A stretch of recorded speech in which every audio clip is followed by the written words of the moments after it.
Are we live? Hello. Welcome once again to more Libcon 2026. We have some great guests coming up for you today and some great guests here. We're going to be joined by Destiny in a few minutes. Also, Ryan Geddie's going to come on the show later. But right now, we have Andrew Lewis and Stephen Grand, and they will be telling us a little bit about the Georgia County issues, I believe.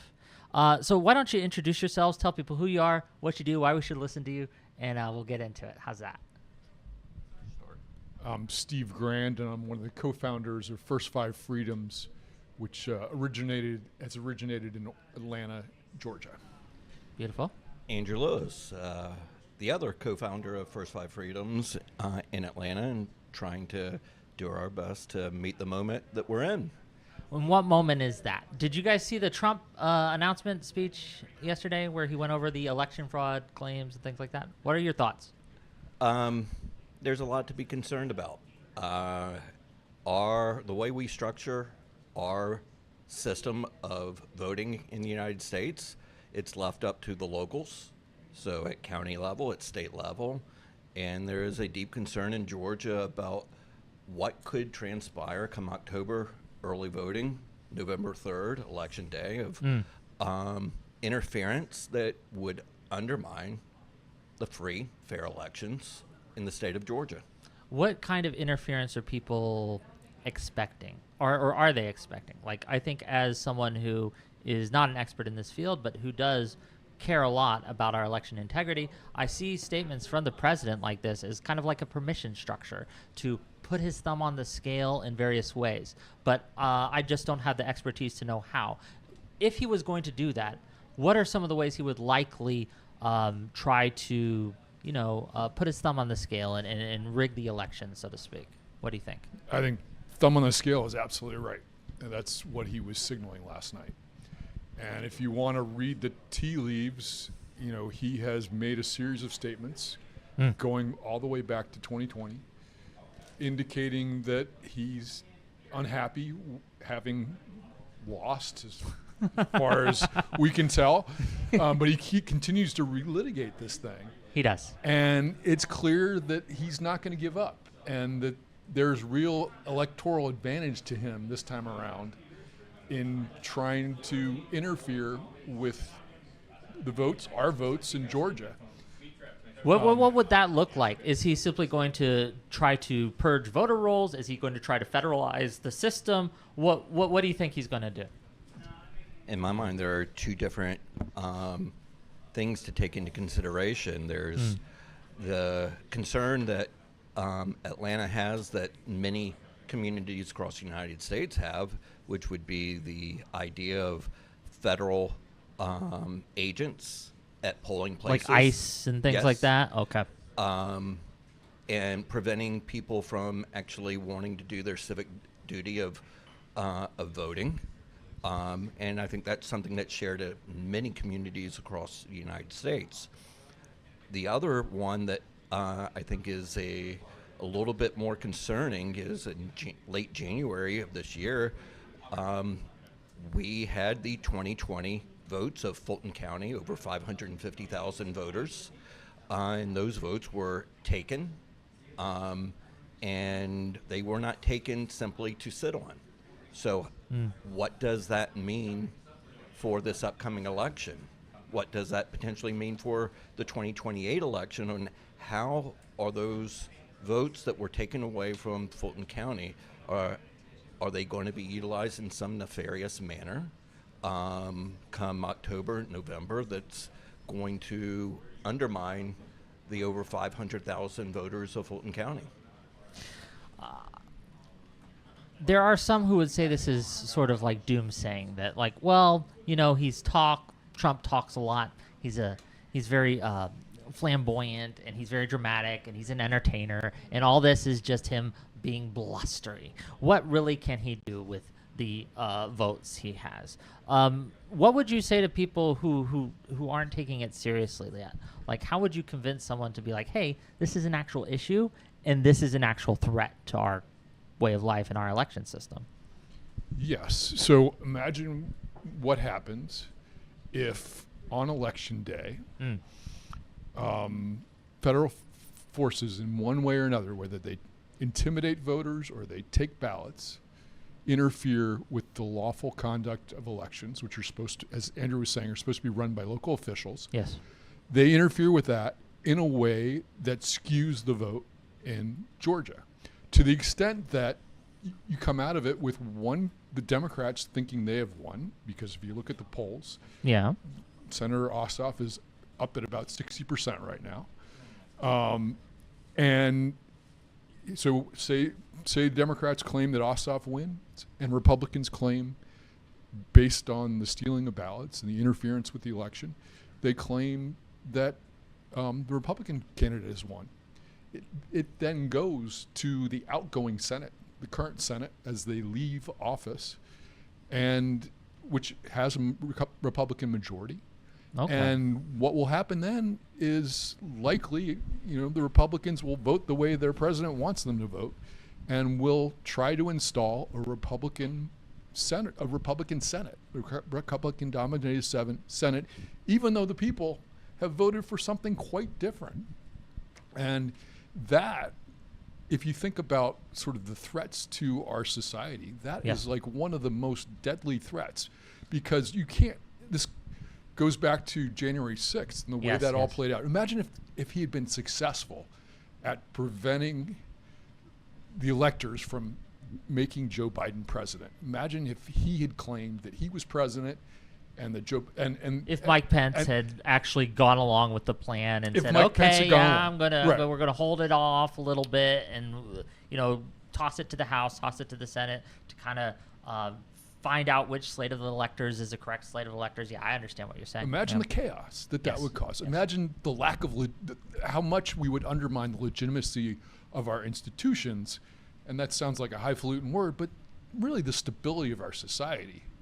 You start to, and the president himself said this last night, if you start to no longer have free and fair elections, you're no longer a democracy, you're no longer America, right? Yes, exactly. We're also joined by Destiny, Stephen Bennell. Do you have questions for the gentleman? What a disappointing scenario for everything involving all of the conspiracy mongering about the election in Georgia. I watched the night of a lot of these crazy conspiracies came out. Raffensperger dispelled a lot of them in hours. They were so ridiculous and so goofy. And Trump has just used this 2020 election as this fixation on somehow if he can right this horrible wrong that was done to him, with all of this evidence that you guys know better than anybody never materialized anywhere, or the evidence that did materialize was the exact opposite of what he claimed, whether it was the ballot boxes disappearing under the tables that was in the video the whole time, or whether it was a million other stupid conspiracies about voting and everything. One of my biggest frustrations when I talk to normal people, ordinary people, and I don't know if you guys share this or if this comes up, is, and it sounds embarrassing because I had the same issue a few years ago, it's just the lack of basic civics. Like, people don't understand, like, how insane is it that everybody knows that Donald Trump and all of his little cronies, personal lawyers, called Raffensperger. Donald Trump made the phone call to the woman who was investigating the voting irregularities that he wanted to investigate. He made a direct call to her, even. And so there's two things. So one is the lack of basic civics, where a lot of citizens don't understand how insanely crazy this all is. And then two, another thing that has me very worried is there was a brief moment, it takes a lot to say this, I was proud of a lot of the conservatives in this country. And in 2017, when all the states rejected Trump's request for the voter rolls, and then in 2021, where it seemed like, even though they were conservatives, a lot of them stood up to kind of the bullying that Trump was doing. And I don't see that same fight this time around. I see a lot of states that have voluntarily given up voter rolls. I see a lot of states that seem to be on board with the Trump stuff. I said earlier to you how horrifying that picture was of Tulsi Gabbard standing outside Fulton County. What are your biggest issues that you think when it comes to normal people communicating how crazy and terrible everything is right now with regards to their approach to trying to steal votes out of states or to try to redo this 2020 election? What are your biggest hurdles when communicating that? I think you're absolutely right that it's really tough. We have gotten away from understanding what our country is all about. We've gotten away from talking about the importance of institutions, the importance of democracy to our way of life. I mean, this is our way of life that's at threat here. I forgot where I was going to go there, but When you talk about importance of democracy, importance of way of life, and then my question has to do with like communicating this to ordinary people. I feel like sometimes when you talk to people, they have this view of like, well, both sides do it. It's always been this bad. It's always been, you know, goofy stuff with votes and everything. How do you communicate that we're in and we've been going through historic moments of challenging the validity, I guess, of our elections? We have multiple people have gone through these Senate confirmation hearings that won't acknowledge the results of the 2020 election. And then now you have, Trump with the Georgia stuff yesterday, One of the things that concerns me is over the past decade how normalized we have allowed such actions to become, that when talking about the deep concerns of what could transpire with the elections in Fulton County, in Atlanta, or in other communities across the nation, that people are not up in arms, where if we were to go back 10 years ago with the same scenario, 15 years ago, people would be in the streets, so deeply concerned about what was transpiring. People need to be awake to what is happening in this moment. People need to be participants. It can be small activities. Everyone is not going to be the person standing in front of the gates of the Bastille, but there is a role that everybody can play. Well, can you give us some examples of something? Say someone's listening to this, right? They're not very physically fit. They don't go out much, right? But they do want to help. They do think that, hey, this is an actual problem. What can they do? Many different things. In Fulton County and surrounding counties in Atlanta, those county elections offices need poll workers. These are individuals who give up their time during early voting and election day to simply allow for the free process of voting. It could be speaking with your neighbors and family of just saying, are you voting? Are you going to your polls and voting?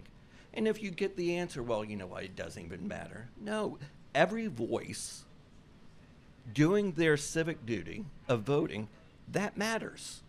I agree.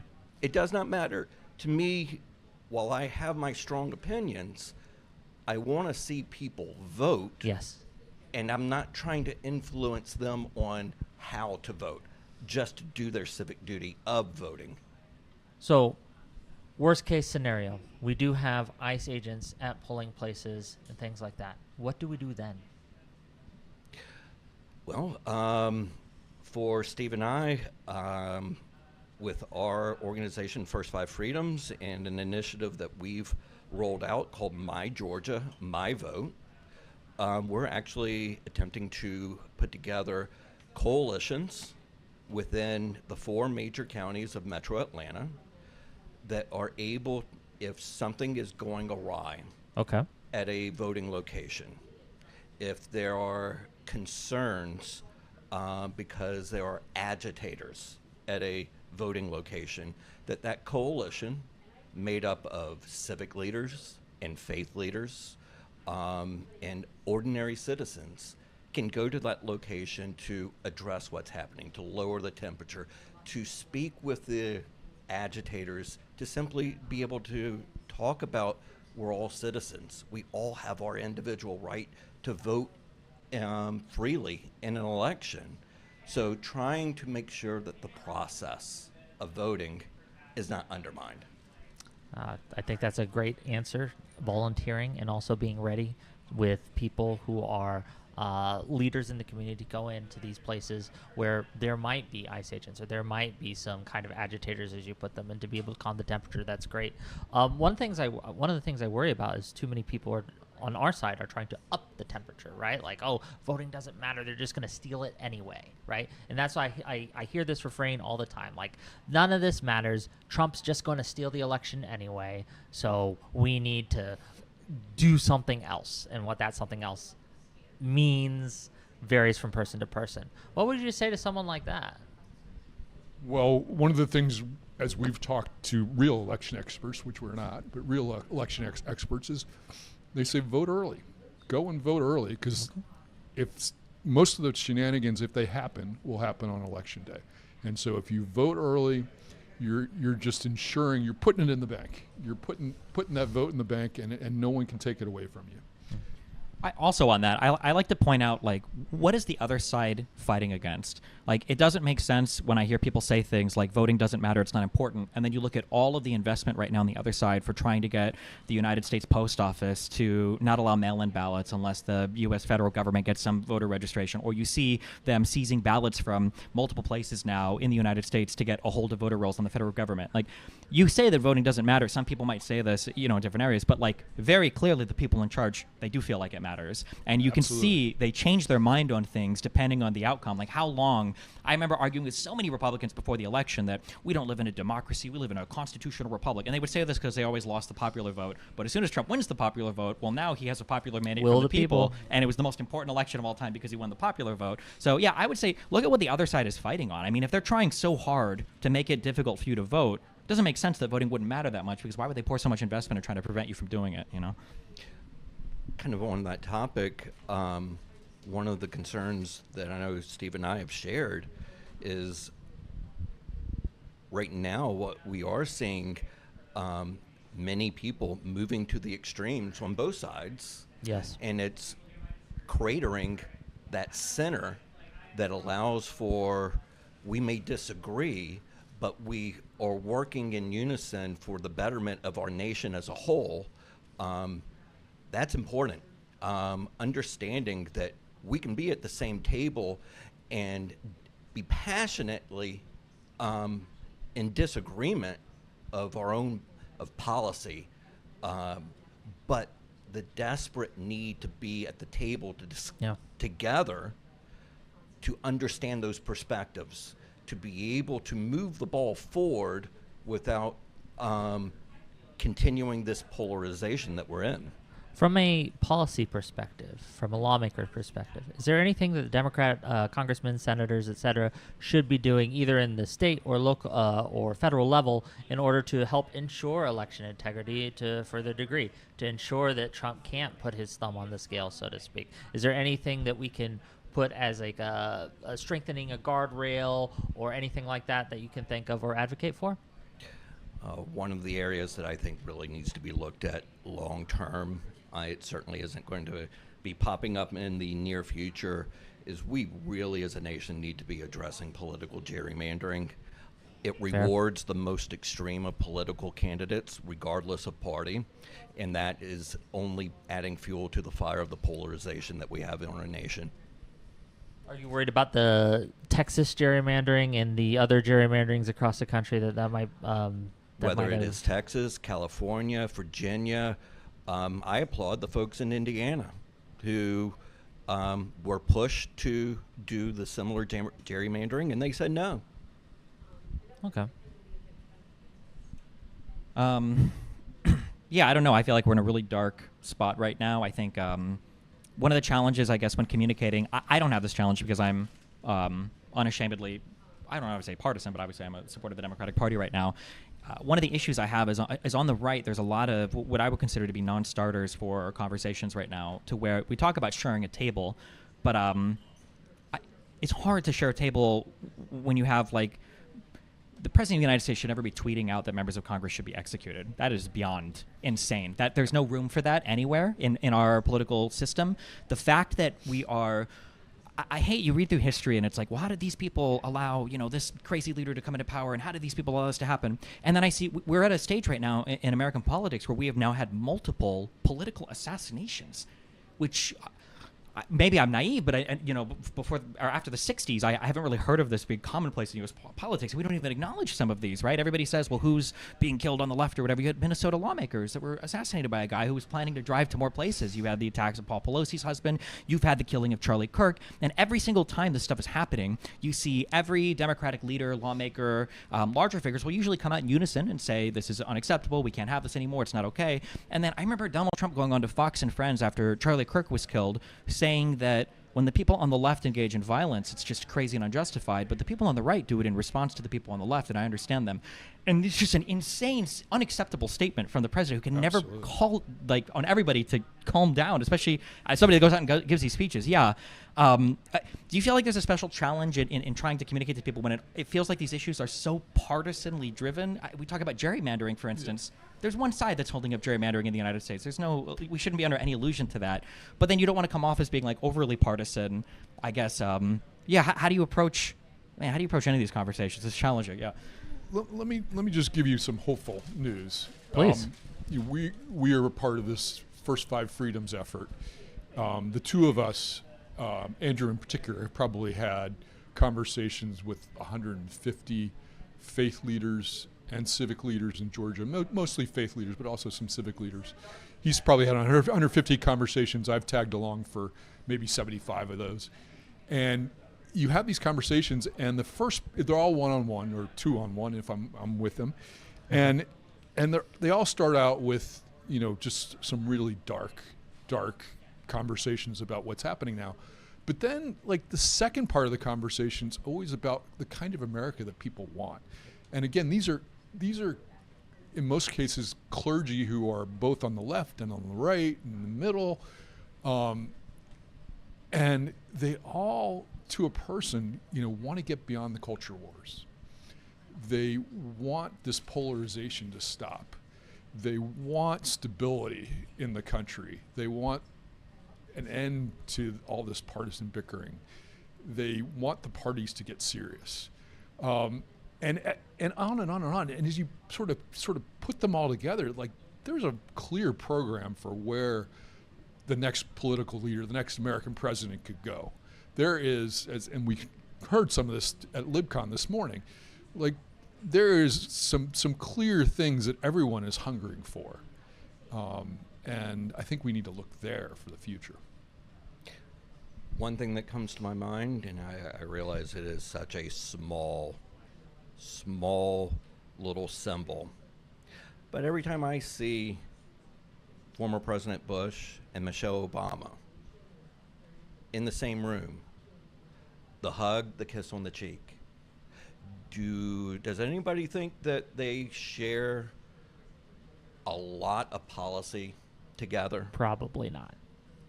But the recognition of the humanity in each other, the friendship, that's something that is really elusive right now, and that we have to start trying to rebuild that humanity that has truly made our country great. And while we have been great, we have had our flaws, but we've always tried to remedy those flaws over time to become a more perfect union. Right now we're going through a very difficult time period, but like previous time periods, we have come out on the other side. So I do remain optimistic that good people doing good work, and we can together make our way through this very concerning days of ours. One of the things that and maybe you can white pill me on this, but I hear you talking about going face to face, talking to faith leaders and other groups and people on the ground who all seem to want a shared American project, who want to come together and all these things. But we are fighting against a machine that monetizes division and hate, right? If I were to go on the show or to any of my channels and say, hey, we need to be friends with Republicans, reach out to your Republican neighbors, right? All these things, I get no traction. However, I say, those Republicans, they're all evil scum that need to be hunted down in the streets. Updutes, money, it pours in, you get attention, right? The people on the right will say, oh, look at that, but that's attention and it still makes you money. How can we beat that? How can we compete?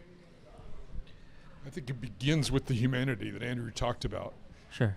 And it begins having difficult conversations with your neighbors, not because, it's not because both sides are right. Okay.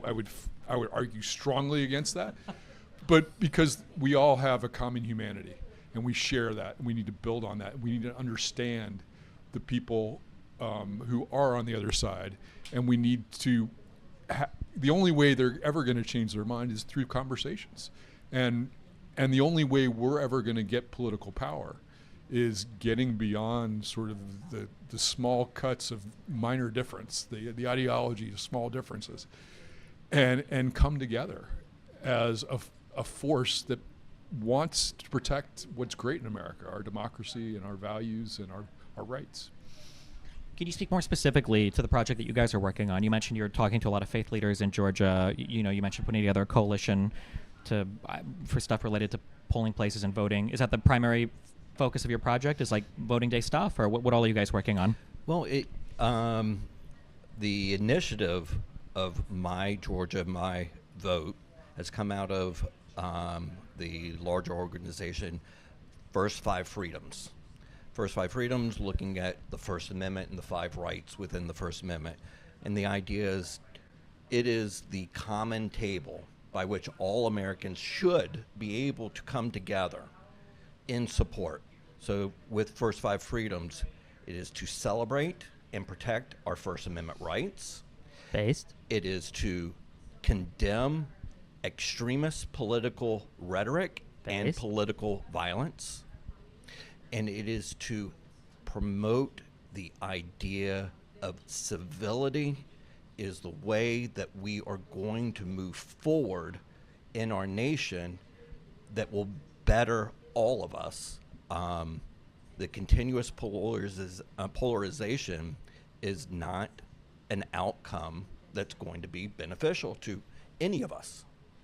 Sure. Do you have anything else for the gentleman?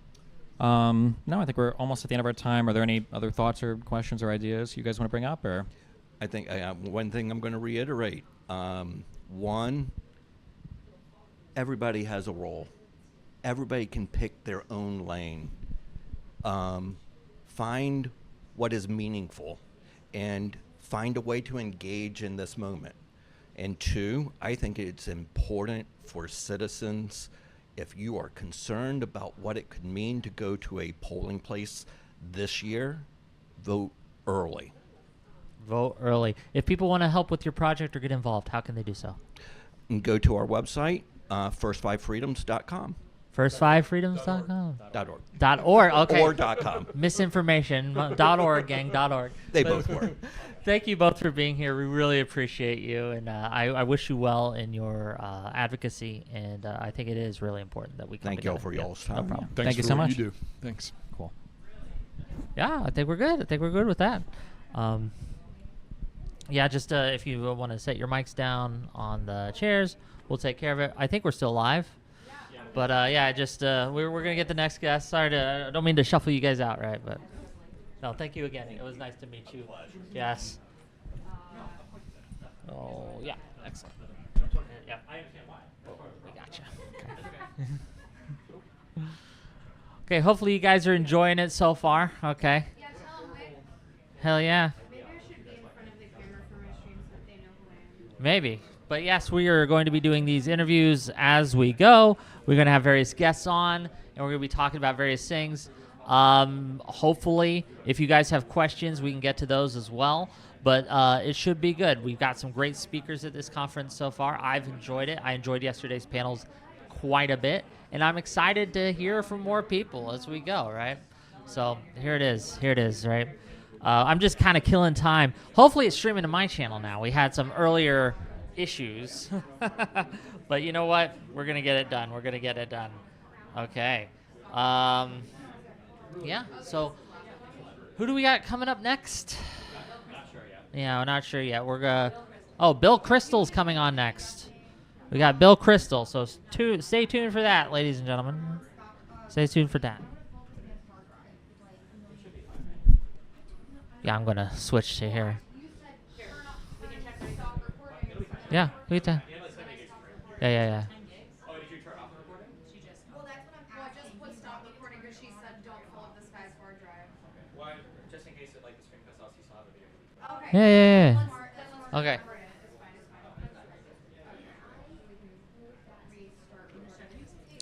We're just giving you guys content as they work, okay? If that was the guy's socks, can you ask him? The guy's socks? I didn't see his socks. Are his socks pretty good? This is off Okay.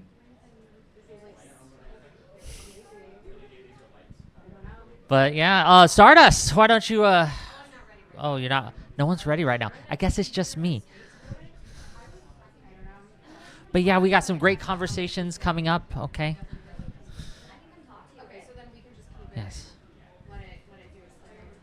What was it that Bill Crystal wanted to talk about again? Civil liberties and authoritarianism. So we're going to do some high-minded conversation. Is Ryan joining us for that one?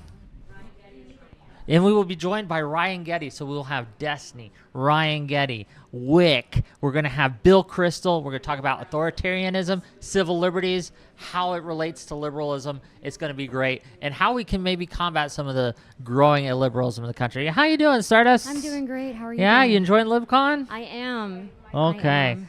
Yeah, say hi to the audience, I guess. Yes, hello. It's Well, I'm really just weird here to not being help. able to say. Can I just say, not being able to see chat is a different experience. It's a very different experience. I am usually able to see, people like this segment or people don't like this segment. People, Then we could like I don't know. them like on a little teleprompter or something. We should think about getting. I was just looking at that. Yeah. Yeah, something like that. That would be Yeah, interesting. just Yeah, looking at yeah, that. yeah. But You need anything? You need help with anything? if they're out there, I don't know where they are. Uh, We need this I got it. off. Okay. I have securities. I know it's a Okay, we are live tech gang. It's always an issue. It's always an issue. I came here to help and talk You and did. talk to you. So What's your favorite part of the conference so far? seeing Anne Applebaum. I'm like Yeah? a huge Anne Applebaum fan. Okay. I even brought my book for her to sign, but I don't know if I'll run into her. Hopefully you do. I'm a huge Anne Applebaum fan. Would you consider yourself a stan for I'm a Ann Apple? A stan, stan? yeah. Okay, like that's awesome. Yeah, like how K-pop fans are for Beautiful. K-pop. I'm like that for Anne Applebaum. What are we doing? Oh, okay. So basically, I do think I differ from quite a few people here Mhm. because I'm very like pro foreign intervention. I'm very pro war. Sure. I'm not pro war, Look, but like I'm we're pro intervention. We're where pro it's intervention needed. in things like Ukraine, right? Yeah. But I do think, in an ideal world, if we are right now, we're not maybe not at the moral top, right, because of our administration. Mm. But in an ideal world, for like however many decades, we were like the moral center Yes. of the world. We did morals better. We had better morals. We were more future oriented. And I think People derogatorily refer to that as like the world police, right? We're forcing should- our culture if we on other were- people, if but we were that's truly good. the That's a good best, thing. If we were truly That's my morally, opinion. Are they gonna start rapping soon? Yo. No, we're not doing No, a but rap really- battle, not really yet. truly, if Okay. we You are, got to like- pay more for that. if Okay, we okay. are like morally the center, we are. Yeah. If we're really the moral center of the world, we should be the world's police, right? But we are no longer. I feel. We see an administration that is rolling back things, that is actively sabotaging our institutions, that is actively sowing distrust in the public, and I think that unfortunately, with that being the case, we can't really say for sure as much that we are, at the top of that. What right would now. you say to people that will point to things like the Iran war and say, this is what intervention looks like, and it's a terrible thing for America, right? I'd say What would you say the to people like Iran that? war was done terribly, right? And I think you agree with me on that. Of course. We have one of the most effective, strongest military in the world. Look, this is very informal. If you want to Chat, come my on and name's just come on Sugarit, in. by the way, on kick.com, by the way. You are Okay, hijacking what I'm okay, talking. okay. I'm trying to have a conversation here. Yeah, just grab a mic if you like. No, I just remembered where we were, and I was like, wait, hold on. Okay. So as I was saying, I think we have the strongest, most lethal. We're hello, live, nice yeah. To meet you. It's Ryan. Ryan, say hi. Say We hi have to the the most audience. lethal- Okay. Let's let her finish her point. Oh, yeah. Yeah. Sorry, my bad. Yeah, it's okay. I'm used to it now. No, Wick. it's okay. We wanted to- I'm used to it, Wick. I'm sorry, that was wrong of me. No, it's not you. It's not you. No, I'm blaming her. Okay. All right. The Anyways. blame's going to be on her. you know, in the right world where we had an effective government that could wield those things properly, that could wield our effective, like our military force, our strongest military in the world, you know, our wonderful military-industrial complex. In the right world where we had a government that was capable of doing that, and more strategic with the Iran war, then maybe we would have succeeded there. But we didn't. He went in. Oh. Can you still see us, chat? People, Oh, we're getting the lighting done. Okay, sorry. He about went that. in after telling people. He told people in Iran that, you know, keep fighting. I'm going to be there. Then they were slaughtered in the streets. They were slaughtered in their hospital beds. And then after that, he decided to go in. All the protesters are fucking murdered, dude. What was going to happen? There's nobody left to fight. Then you go in, you're doing like these half-assed, making these shots, and then you know, the Strait of Hormuz is now closed. I had another point, but you guys are so distracting. It's a lot. We're doing this live. If you guys don't know, behind us there is a whole thing going on. Yeah. So forgive us. Go. Ryan. Anyway, sorry Am for I taking in frame right here? Sorry for taking You up so are much space. You are in frame. Okay. Well, Introduce folks, yourself to them. I'm Ryan Geddie. I'm here to talk about liberalism, talk about democracy, talk about freedom, talk about equality, talk about building a liberal movement that can be more successful than what we have right now. So thank you for having me. Of course, of course. What are some of the things that you think that liberals should be doing right now to build those things that you care about? Well, I think one of the great things that we heard yesterday was the importance of an anti-corruption message to so many anti-authoritarian movements around the world. I mean, they talked. Got they you. gave plenty of examples, most notably in Hungary. We also just have to be ready to seize moments whenever they come. Another great thing that a Hong Kong activist was talking about yesterday at the convention was how you never know whenever a moment is going to come along that crystallizes so many of the problems that people have with the current regime, with the authoritarianism, with the corruption, with everything, and come to symbolize just things that are going wrong. I think sometimes it's things we don't expect. The reflecting pool. Yeah, I've that had no people- one expected that. The reflecting pool was weeks of jokes here in DC. You Yeah. have no idea. It was so good. Everybody was joking Because about it came to symbolize just the incompetence of the Trump administration. Yeah. Right? Indeed. Yeah. So It was something that people could easily see. They could wrap their minds about. You didn't need to know a lot of foreign policy, or you didn't need to get down in the weeds of it. It was just visible. you could just see that the Trump administration is screwing up our national monuments. And then lying about it and blaming it on others. Yes. Right? the 200, 300-foot gash that never materialized when they drained the pool. And then, by the way, I filmed it the other day. They still had ducks swimming in the trash over there in this reflecting pool. Yeah. You know, initially, not a lot of people know this, but the first time the Trump administration came into office, they decided to cut costs on the reflecting pool. This is his first term. They decided to cut costs on the reflecting pool, not drain it in the winter like they do annually. And what happened is 30 ducks ended up dying within the span of a month because they didn't drain it. Yeah, and so it was like 30 ducklings died. It's actually insane. If you look into the Duck a reflecting pool, cost. there's okay, let's not make jokes about that. Okay. But I don't want to. It was quackers. It was quackers, yeah. But there's a lot to look into there, you know. I just think it's it's a symbolism of everything. People don't even realize how long it's been going on. I'm gonna grab something right Yeah. before we Yeah. Do you think? Yeah, we're about to go. I'm gonna get a drink too. Can I About 2 entertain? minutes for like a minute, and Okay. then All right. So what was really cool? Oh, am I still in frame? I don't know, people. Okay. What was really cool is yesterday after one of the talks, I went up to Ann Applebaum and I asked her, what does it look like when a illiberal democracy goes back to being liberal? And she said the best place to look at right now is Hungary because that's what they're doing. So I thought that was really interesting. I really like Ann Applebaum. I read Twilight of Democracy. I think if you guys haven't read it, you should read it. I haven't read Autocracy Inc. yet. I know that's her most famous book, but you know. So. Okay. Anyways, Well, sorry, I didn't mean to ramble. we are chat. doing some last minute Yeah. stream setup. Thank you, Stardust, for coming on. Yes, I'm just I really here to appreciate help it. assist and fill any You space. were great. We appreciate her and her knowledge. Stardust is great. You should check her out on her channel. We're about to be joined by Destiny, Ryan Geddie, and the wonderful Bill Crystal to be talking about authoritarianism, illiberalism, its rise, and civil liberties and why they're important. So stay tuned. We're going to get to it. Excuse the mess. We're doing this live first time, right? So at least for me, Destiny's an old hat at this, but we're going to get it done. He's an old hat at this, yeah. We're going to get the spacing. There's going to be 4. There's going to be me, you, Ryan Geddie, and Bill Crystal. Where do you want us? I don't know if we're doing a fighting thing or to my left. Okay. Are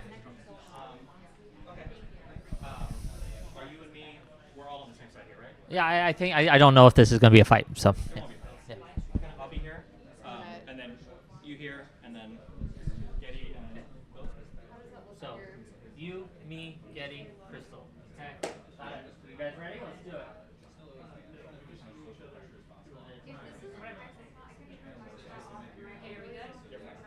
Nope, don't even worry about it. You're good.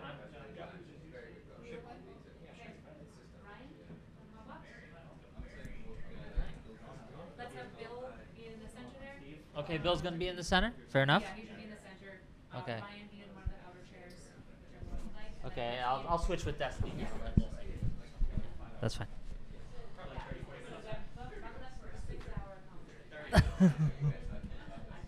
Are we live? We are live. We are live. They can see us. Welcome back, everybody. Yes. Yeah. Have a seat, sir. That one's for you. Destiny, sir.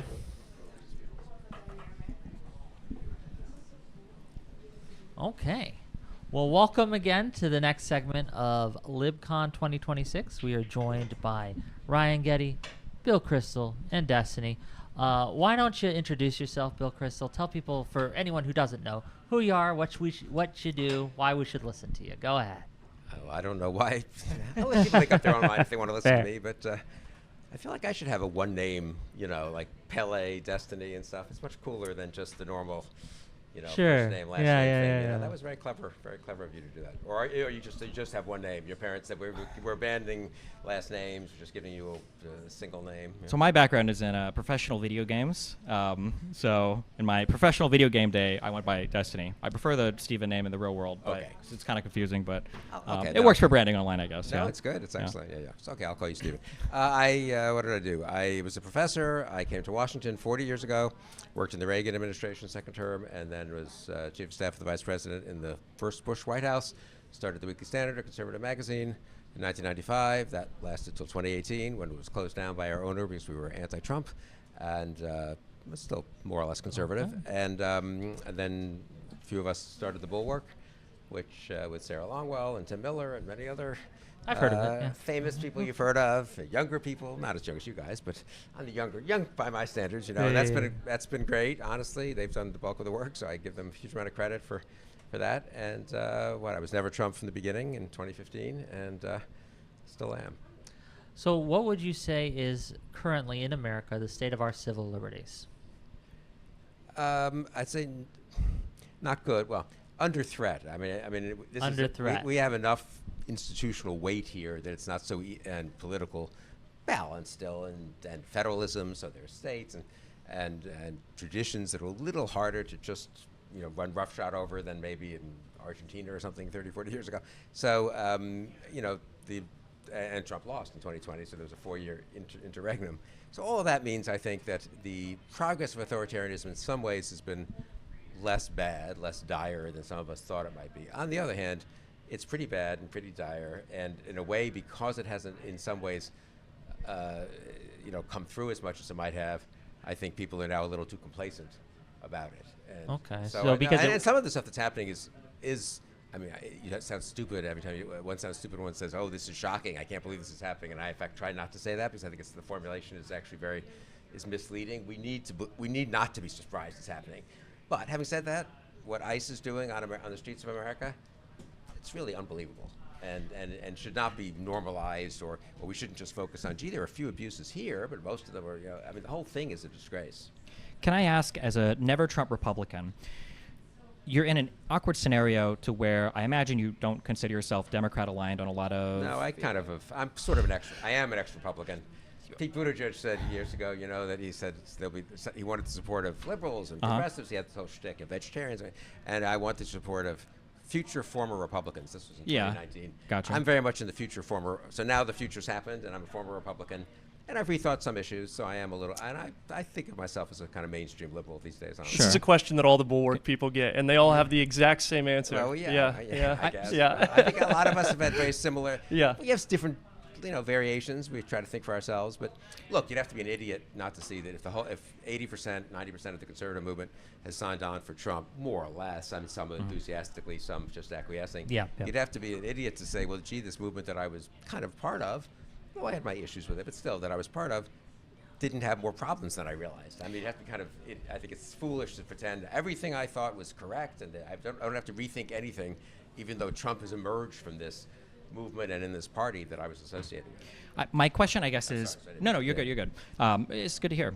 Something I'm curious about is how do you decide what values we should be fighting for versus things that should be off limits? Because I feel like something that's happened recently in our political conversation is, in my mind, there's a lot of stuff that we're fighting over now that I would have considered 15 years ago, and I imagine a lot of Republicans would have considered off-limit conversations. Like, we don't talk about trying to tell a state to change the outcome of their election, or we shouldn't talk about whether or not the feds can kill a U.S. citizen and then whisk them away with no investigation. But there are some things where there are very heated topics that I think are still worth debating. Things like abortion are very charged topics, but I can see there being two sides on these issues. Is there like an approach, or how do you figure out when you're looking at a topic where you're like, this is a thing where I want there to be rich debate between the left and the right, and this is a thing that I think we just shouldn't have to have this debate in a free liberal society. This should be something we all agree on.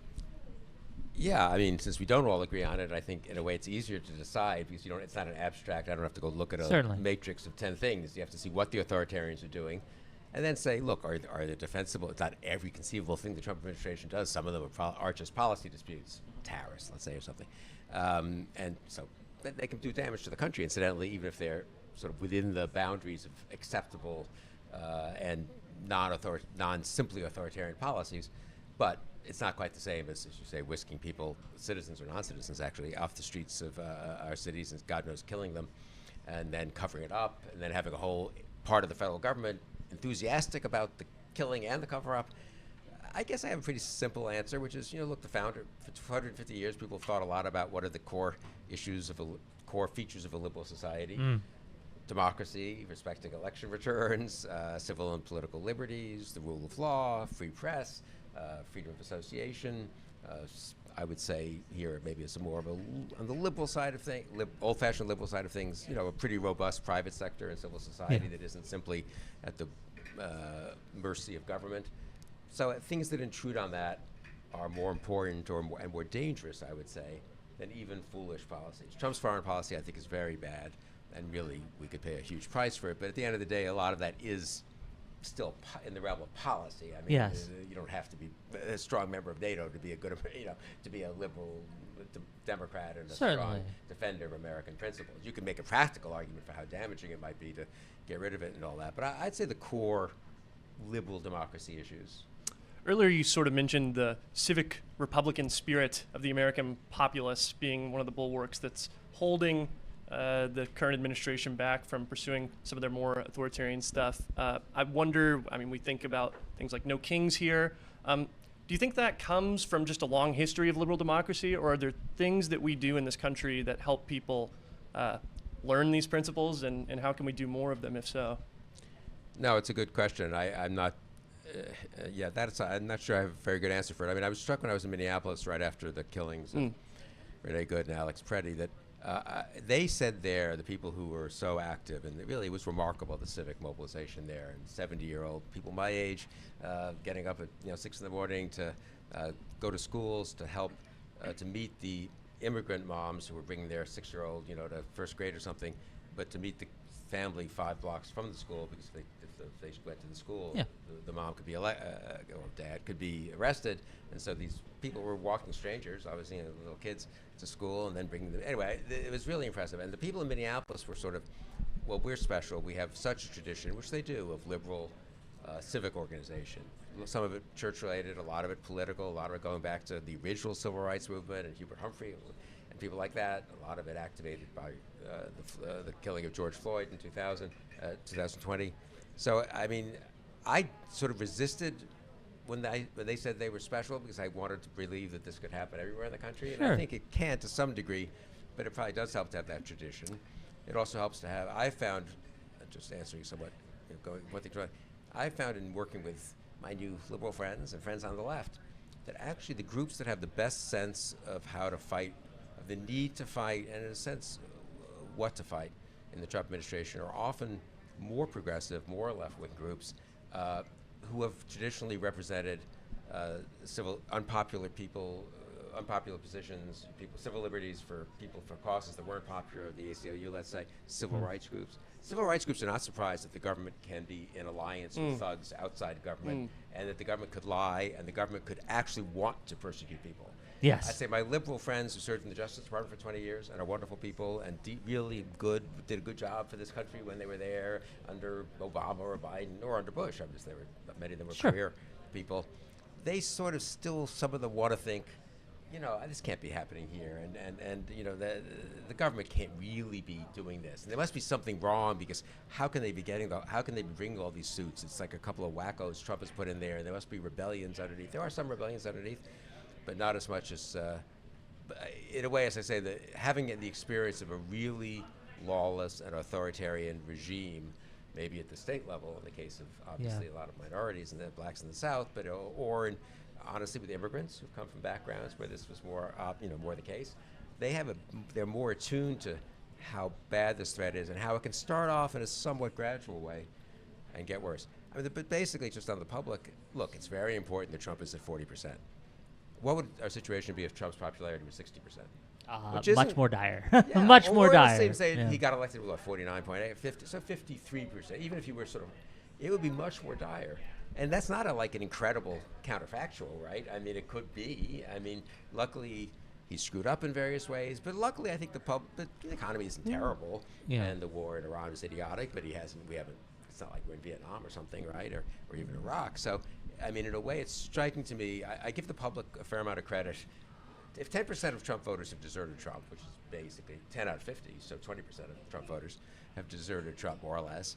That's not nothing. That's a lot of 1 out of 5, right? And, how do we? And again, if they hadn't deserted him, we would be in a lot of trouble. How do we get more to desert him, frankly?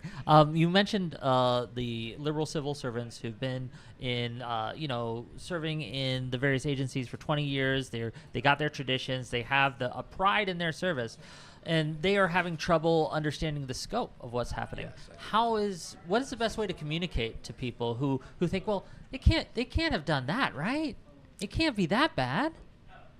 No, it's a good point. Well, I would be fair to the liberal civil servants. A lot of them do now understand. I just think they kind of gets a little. Look, it's hard. It's hard to say that this place they worked at, a Justice Department, really a wonderful institute, very impressive accomplishment of the United States. Yes. Fixed after Watergate and pretty free of political meddling and pretty honest and forthright and law-abiding. Pretty hard to tell yourself this place you worked for 20 years and devoted an unbelievable amount of effort to is gone bad. Just like it would be for any of us, for any institution or group, civic association that we've been part of. So I understand that it takes people a little while to internalize that. I think seeing it, though, I mean, you need to really point out over and over, it's not just Pam Bondi and Blanche, and we should oppose them, and it's good to oppose it. But, other people are working for them. Other people are filing these lawsuits. ICE isn't just Mullen, right? ICE is the easiest example in a way for us, and it's getting bigger. And the Democrats were not attentive when Stephen Miller wanted to, get an extra $170 billion from him. I'm not sure they could have stopped it anyway. And then they did fight the $70 billion in the last several months, which was very important. Money matters, and I guess one thing I would say for my liberal friends is I do think, again, here the left in a weird way is a little better because they're sort of Marxist, the Marxist side of them sees this, and the right is better for historical reasons. Power matters. Levers of power matter, and we need to think a little more in a more hard-headed way. I think, well, what levers of power do we have? Now, the liberal America has a lot of levers of power. Obviously, the state and the local level, but obviously huge institutions out there that are mostly liberal or have been mostly liberal, universities, law firms, a lot of businesses, a lot of civic organizations. I mean, one political party, which has half the country basically. But the right's pretty good about sort of thinking, the Trumpist right. Authoritarians are pretty clever about this. Okay, what power do we have here? How do we use it? They're going to laugh at us. I'm going to give a speech with all this bullshit about, Chinese interference and all this stuff. But you know what? You've got to begin to get out the idea that it's out there. Even if 40% of the public believes it, it's going to make it easier when we say that's why we have to take over the, election management in certain states or localities and all that. I think my liberal friends are a little, and I don't mean to criticize, believe me, I'm with them and they're my friends, but they're a little too quick to say, well, that was ridiculous. That was silly. I feel like Gavin Newsom's... It could be ridiculous, but, a lot of authoritarians through history have been thought at the time, correctly, to be kind of ridiculous people, performative. A lot of their stuff was idiotic. But just the body weight of the Trumpist authoritarianism worries me a lot. I feel like Gavin Newsom's actions on Prop 50 in California were an interesting turning point for this, for a lot of Democrats. I know I saw tons of criticism for that move. I was for it, but I know I saw tons of criticism for that move from some Democrats. And I think that was a big turning point. And I think it's why for a long time, and even still now, he's one of the top people in polling for 2028. I assume he's going to try and run. I think, Abigail Spanberger tried to do a similar thing in Virginia, even though it was overturned by the courts. And I supported that too. I mean, is that an example of what liberals sort of using their power looks like to you? Yeah, I voted for the Spanberger for the thing. No, it's important, and we should be for, I think, maybe a better House of Representatives if there were nonpartisan redistricting. It's not the solution to everything, obviously, because the Senate doesn't have gerrymandering, and the Senate is bad too, and the polarization goes so deep now, and so has such socioeconomic roots and cultural roots as well as just the gerrymandering. Having said that, be a better House, a better political system if we had less gerrymandering. But you know what? If they're going to do it, you can't be helpless. Exactly. And I do think that's an important lesson. Now, look, having said all this, I think compared to a lot of other places, liberals in America were pretty quick to wake up to. Well, we're quick to wake up to Trump. I think the thing that shocked them, and it unfortunately surprised me, though I came to realize it was happening pretty fast. I think fairly fast, was that the conservatives were not going to be there with them. I think, liberals were.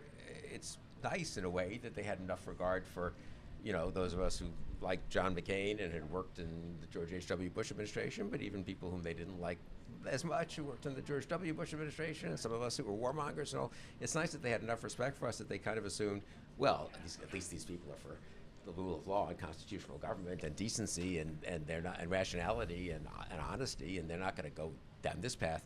And in a way, you can't blame the liberals for the conservative. Look, why is Trump so powerful? Why? If the Republican Party hadn't gone with Trump, he would have been a one-term president, would have done some damage, would have been a demagogue. It would be like a parenthesis in American history, though, kind of an unfortunate parenthesis. It was the party going with him that gave him all, and his ability to then intimidate, and then his ability to keep control after January 6th, that has made him the incredibly powerful. It does strike me that that's not liberals' problem, that's conservatives' problem. The only problem liberals had was they slightly overestimated the decency and the integrity and the courage of a lot of conservatives. Yeah. What caused that? What caused the kind of like the capitulation? Well, surely control of the base, right? I mean, I feel like for the longest time, maybe that's starting. Just primary threats. I think that's part of it. I think after January 6th, I think a lot of them just thought he was finished, and I think they thought that there was no need to kind of. You could get away with not having to confront it. Because you'd irritate people. And then for what, if he's done anyway? It's hard to know how much of this was what they really thought, how much of it was rationalizations, how much of it was wishful thinking, obviously, which is what they thought. I guess it's just wishful. No, it's a good question. I mean, there were elements of the conservative movement. I think one of the most dispiriting things for me is that it turned out that certain aspects of normie Republicans and previously decent conservatives, they kind of liked aspects of Trumpism, if we can be honest, right? It wasn't just that they had to go along grudgingly, I don't approve of this, but at the end of the day, the left is more dangerous. That's what they would say.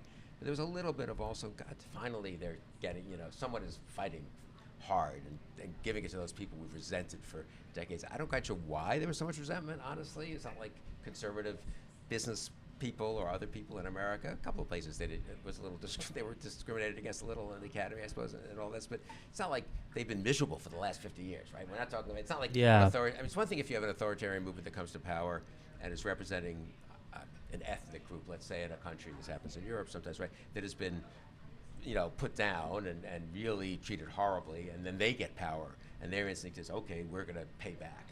But who's paying back here? Did Donald Trump have a miserable life in America? Until he was president of the United States?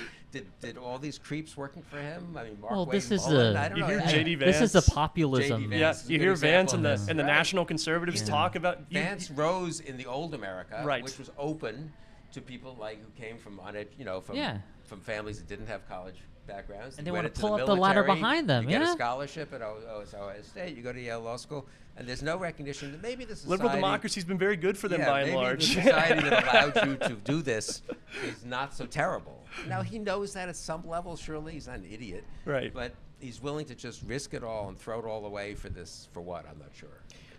I was going to ask, I guess, on this vein, it seems like there's some mechanism in the liberal side of politics that's somewhat self-correcting for all the faults that people might say for running Biden again. Like, he was ultimately pushed out of that election because the entire party saw that this probably wasn't going to be the way to go.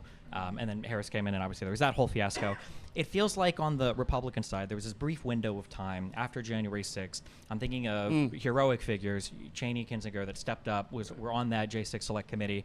And that after Trump was gone, there was a little bit of like an awakening, and there was like a moment there where the Republican Party could have kind of, I don't want to say returned to normalcy or something, but could have at least taken a step aside from the crazy Trump stuff. And you see after the 2020, after the 2024 election that we just had, all these Democrats are like revisiting everything. They're like, we need to change. We can't. Whatever we were doing before, it's not working, right? Trump left. Trump left. He left, and then we got a Democrat in, and the Republican strategy after a year was basically just like, okay, we're going to do the exact same thing we did, but we're going to do it 10 times harder than we just did it. Why do you think there was that missed opportunity, or what is lacking in the Republican Party, that self-corrective mechanism that it seems like the Democrats listen to a little bit more?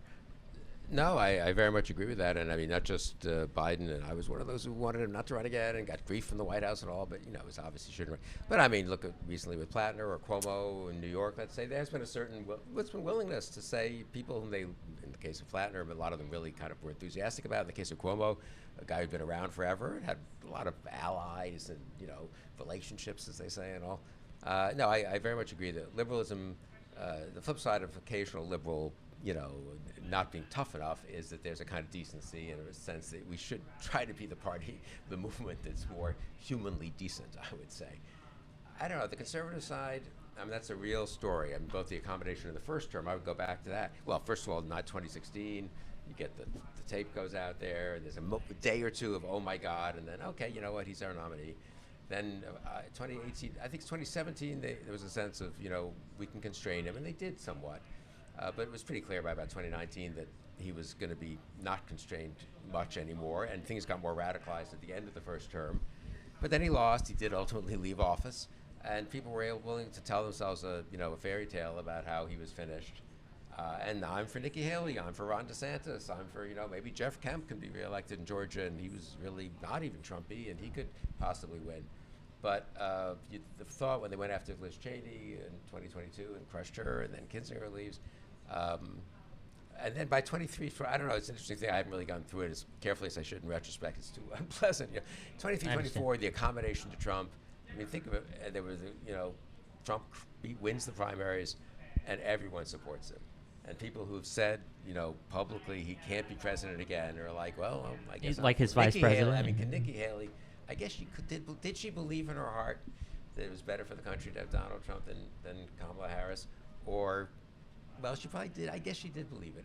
And then why they've therefore bought into a certain picture of the Democratic Party that's a little bit insane after 4 years of Biden. I don't think it's a party that you have to fear. It may not be a party that's that good at doing things. It's not a party you have to fear very much, Did Merrick Garland go around persecuting people very much. I mean, he went after Trump, but that was late and actually well-deserved, in my opinion. Anyway, a long way of saying, and there was, but I come back also to the fact that the standard explanation is they bought a story about the Democrats and all this, but I think a lot of it is also there's this elements of conservatism that ended up relishing some of what Trump. In this vein, does this explain the trajectory of someone like Marco Rubio, who's a real political survivor in this era? I mean, and look, a lot of it is, you guys sort of alluded to this earlier, a lot of this is pure ambition and pure opportunism. Right. And I wouldn't understate that. I mean, I came to Washington when I was pretty young. What was I? Early 30s. And, Reagan was kind of on the upswing. Reagan had won a huge re-election victory. And I had been a Reaganite after being a kind of Hubert Humphrey, Scoop Jackson, Pat Moynihan Democrat. But anyway, I was a Reaganite. But there were a ton of people in the Reagan second term who had been Rockefeller Republicans and moderate Republicans and this kind of Republican and that kind of Republican, certainly Bush Republicans. This was kind of the winning movement. And the party, they were more Republican than Democrat, and they were on board. And, they had sort of been pro-choice. They weren't really pro-life. But, that's kind of what the orthodoxy was. So they kind of became that. And there were a lot of people did that. And they were never really going to matter. It's not going to happen, But it's sort of part of what this. And then we have these allies. Some of them were a little wacky, honestly. But again, they're not really going to be powerful. And the truth is, conservatives were able to keep that Republicans that thought for a long time. At the end of the day, the party nominated, Dole and Bush and Romney and McCain. And the leaders of the party in Congress were Boehner and Paul Ryan and Bill Frist and all these people, and the early Mitch McConnell. And whatever you think about them, they sort of believed in basics of the American political system, So it's pretty easy to say those people will be fringy. And I would even say, to their credit and our credit, we fought Pat Buchanan, we defeated him. Mm-hmm. He left the Republican Party. The nativism seemed to be receding.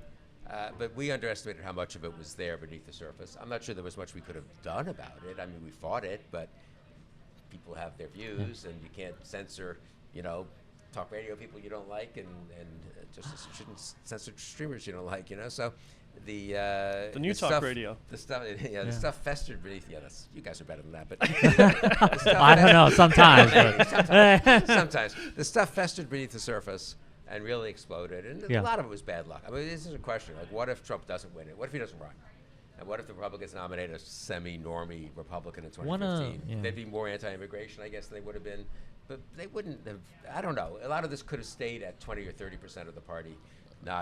It became 50, 60, 70%. Yeah. So Charlie Sykes used to like to say that the nativism, the racism, a lot of this stuff was a recessive gene in the Republican Party of the 80s and 90s and 2000s, which meant it was real.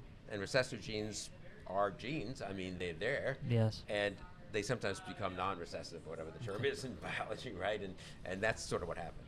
One last question for you, because we are running out of time. We'll respect your time. Speaking of using levers of power, Josiah from Pondering Politics wants me to ask you, court packing, are you for it, against it? What are your thoughts? There's been some talk from presidential hopefuls. I'm open to it. I'm certainly for various forms of court reform. You could maybe do term limits, might be better than, quote, literal court packing, which just has a bad history because of the failure of Roosevelt's attempt to do it. And I'm also, let's just see what happens over the next 3 years. The courts have been bad, but not as bad as they could have been. The lower courts have been pretty good. No, but I think everything. That's the old Republican coming out, and you're right there. I'm just kidding. No, it is. You're right, it is. And I was going to say, but I'm now going to go to the new non-Republican, ex-Republican. Everything should be on the table. You can't go through. It would be idiotic to go through a crisis. That's right. Everything in terms of institutional reform and so forth, in the sense that not everything that things that violate civil liberties. Fair enough. Right. But every institutional mechanism, they were mechanisms. They're not 9 justices. It's not even in the Constitution. It's certainly not in the laws of nature and nature's God. It's just and maybe 13 justices would be better. And I do think we need to be bold and open to debate on all of that. It's not going to all happen at once in January of 2029 either. But because you can't go through a crisis like this and just think, if only we could go back to, some sort of, nice version of what things were like in 2014.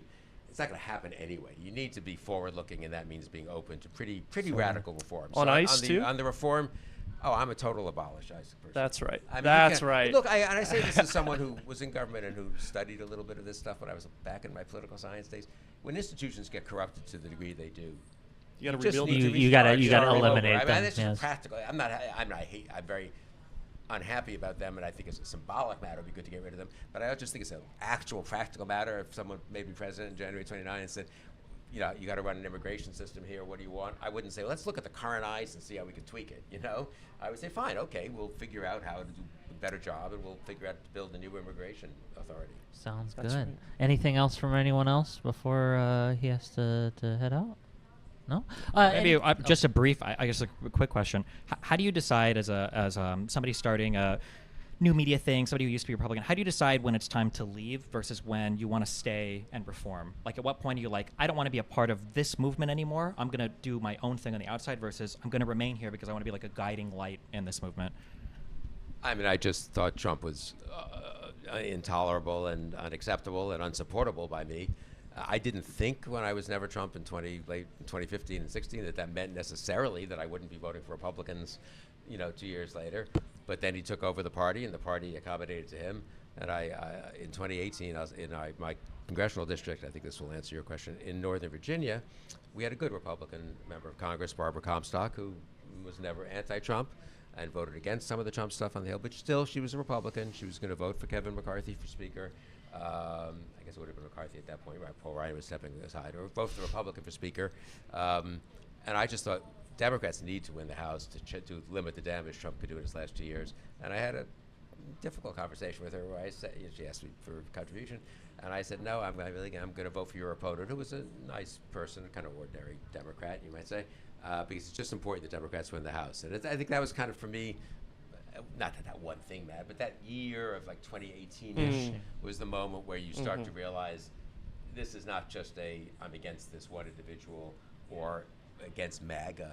You're against the party. Once it takes over the party, then you have to be against the party.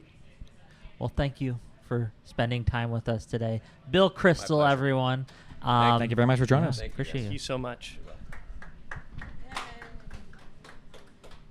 Overwhelming applause. Nice to see you guys. Oh, of course, of course, of course. Nice to meet you. Thanks for doing Nice to meet thing with Tim and all that. That was great. One thing, I missed Sarah now, but she was good. She was nice to you. All right, guys, we've given you so much content. Okay, we're going to be back in like 10 minutes. Stick around. Make sure you super chat Wick for putting this all True. together. Okay, he's being Money. a trooper.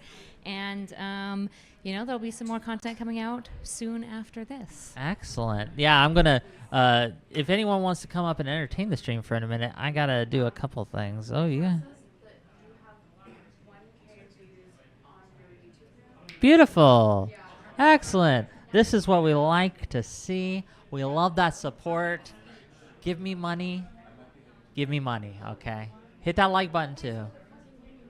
I got to pass the hat around. I'm a busker, okay? I put on a show for you. I organize these things for you. The lovely Erudite and others have helped to organize these things for you, right? Support us.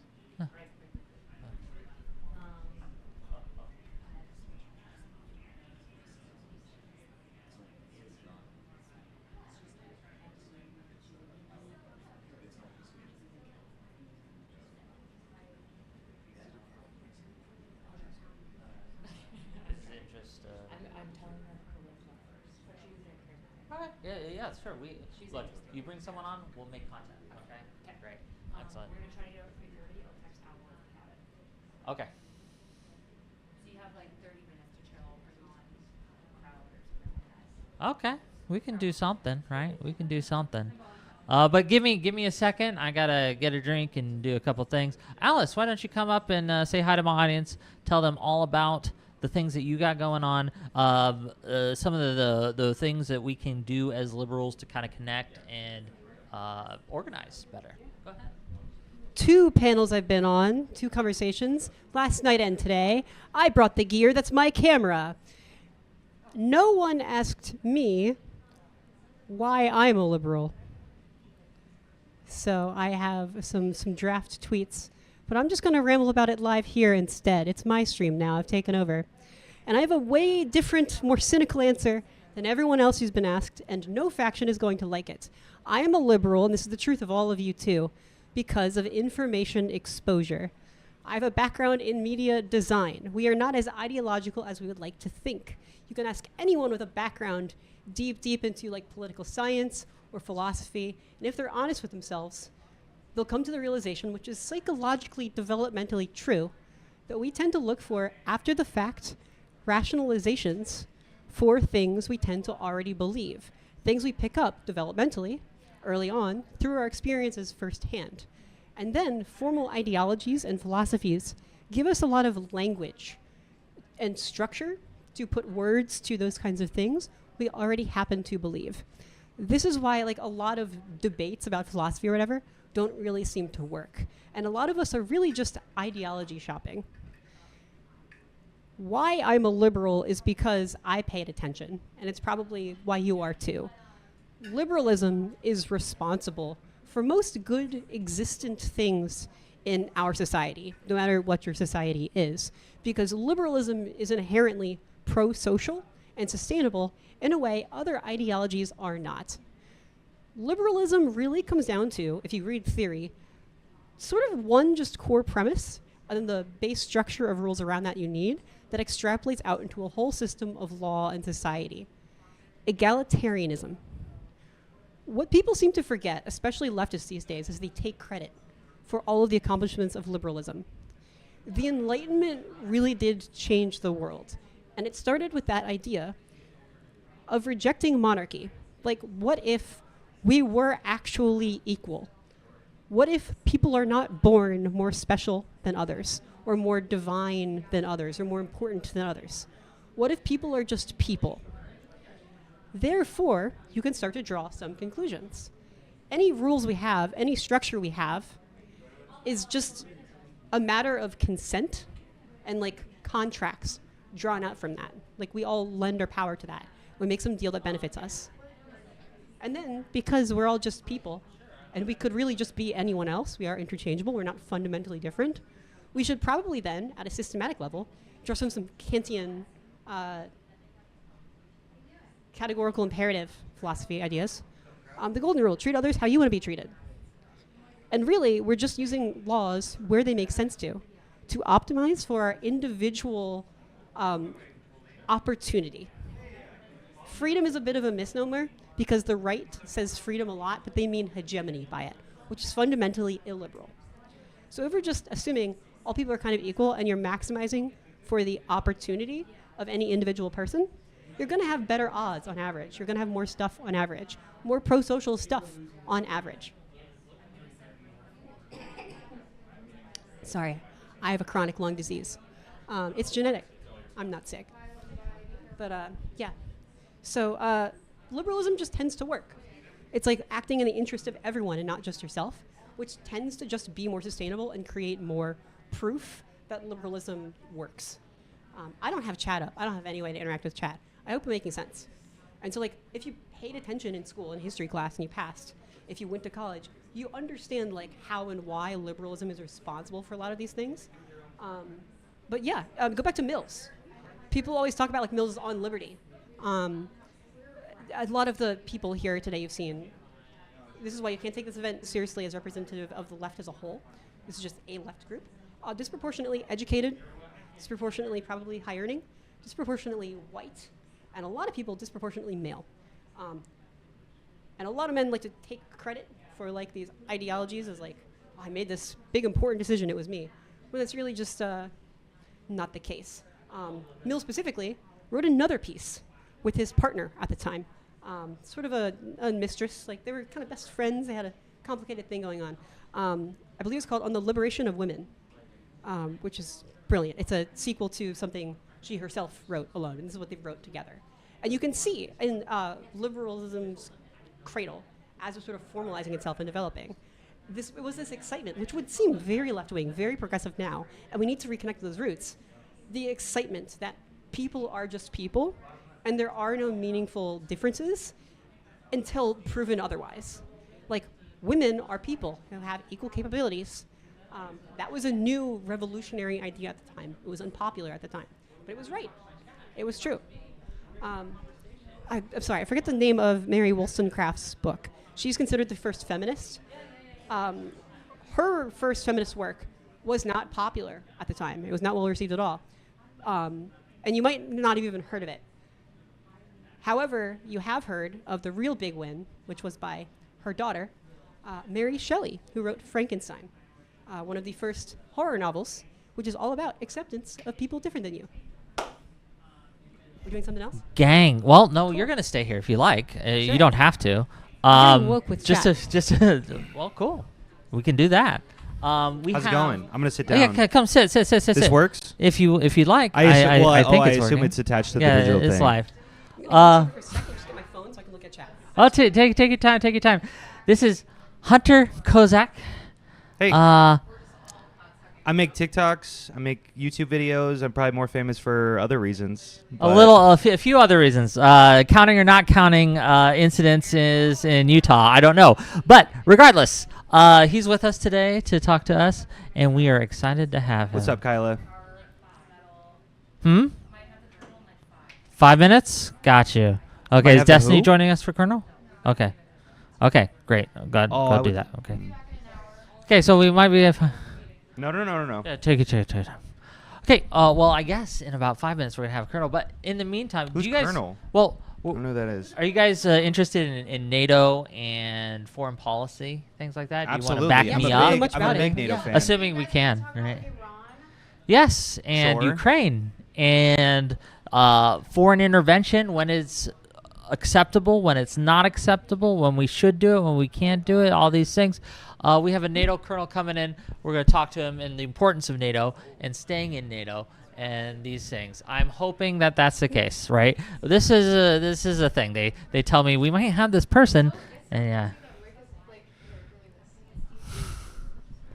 Just so that it doesn't sound like you're talking to nobody. Oh, okay. Right? It's just so freaking crazy that you Hopefully it hasn't been... It's so freaking crazy that they just put you like, oh, let's just have Wick just like run all of this. Like, that's amazing. This is a huge opportunity for you, right? How does that Hopefully feel? it's going well. It's Do you think? nerve-wracking, and we there was some miscommunications Is it at the weird if beginning. I so like we go got it. over here? You know, and I'm like, if you want "Hi," to be in the but I shot, have be my in the little shot. like, Come. You can have I the feel shot. like an okay? asshole You can- that I have my little IRL. Like, Why? You're you making know, money. We're all like, making it's like money. dual, Okay, like, we're all making money. You know, today. I feel like a fucking. But yeah, if you wanted to talk about any of these things too, but yeah, what were you okay. saying? I'm gonna put I've this not back. made any money. Not made any money. We got to change it. Well, you got What? to stream this too. Okay. Yeah, you gotta do go these live. things. Yeah. Hello. Yeah, Yeah. go freaking. So, When in doubt, go live. favorite parts Okay, of anyway. the show today. Favorite parts of Libcon so far. Fukuyama. for sure. Fukuyama. What about Yeah. him? What about him got you Well, going? I don't know. He had a really good he had a really good talk on Humphreys, the Supreme Court. Yeah, Humphrey's executor. Yeah. Mhm. That like essentially there's a harder conversation to be had Yeah. about Humphreys, which is that in some ways the having all of these executive functions and having all of these different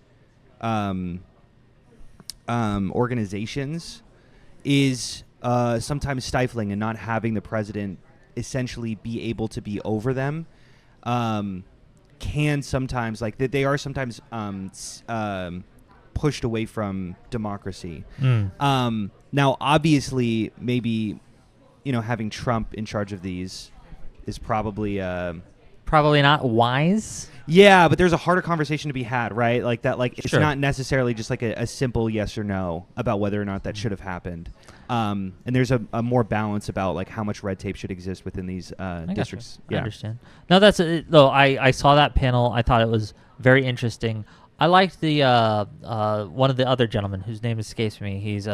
He wrote some works on populism and the dangers of populism abroad, and he mentioned the kind of like dichotomy that we're living through, right? Where in order to secure power, Trump's admin has had to make the choice between loyalty and competence. And in some ways, their choices of loyalty, which has destroyed their competence, is helping them lose power. But the problem is they're acting as if they don't care about the next elections. They are looting the country. They are just taking everything for all they're worth. Look at the corruption scandals from Trump's families and insider trading and how it's ballooned out to massive proportions, right? In 1 year on Bitcoin, using Bitcoin, Trump has made more than Nancy Pelosi has in stock trades in 25 years. Okay, so keep that in mind if you want perspective here. Yeah, and unfortunately, that's going to cause lasting damage, even when they are likely to be moved out of power soon. So, yeah. Alice, what's been your favorite part of Libcon? I saw the panel on Gen Z and the youth. I didn't see Sarah that. Okay, tell us for those of us who didn't see that. Sarah Okay. Longwell is spectacular. Beautiful. As a user researcher myself, I greatly respect her perspective. And I saw her be right about something after Stephen Bennell was wrong about something. Oh, what was he wrong about? What did she get right? So he proposed this idea that like right-wing media is this top-down thing where you have your big news networks spreading talking points, and then all of their spreading down through new media just recycles those clips and echoes those kinds of sentiments. When it's not actually true. What Sarah Longwell pointed out is a lot of it starts at that lower level, which is true. On streams and stuff, we'll say a bunch of stuff, and this is how the alt-right rose, using that as like an experimentation lab of random talking points, random memes. Occasionally, some of those get high engagement. And those are what get funneled up through bigger streamers, then to like the news sources, then to the politicians. And then their bigger figures can just say those things that are big hits and working, and then that is what gets echoed down. So it's not just starting with like the big news networks, the big right-wing politicians coming up with their own talking points. They're using social media as this like enshittified trash lab for everything they can throw out there, and only taking what works. So it's bottom up, and then it broadcasted back from the top down. Sure. Well, we got our guest here today. How long do we have him for? Do you know? We're talking 30 minutes, 45 minutes. Okay. Entertain the audience. I'm gonna ask. Cool. Yeah, 30 minutes? Okay. Great. Oh, I think that's the colonel over there.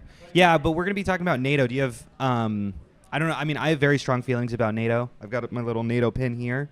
Yeah, I think that it's kind of hard sometimes to have a nuanced conversations about the military.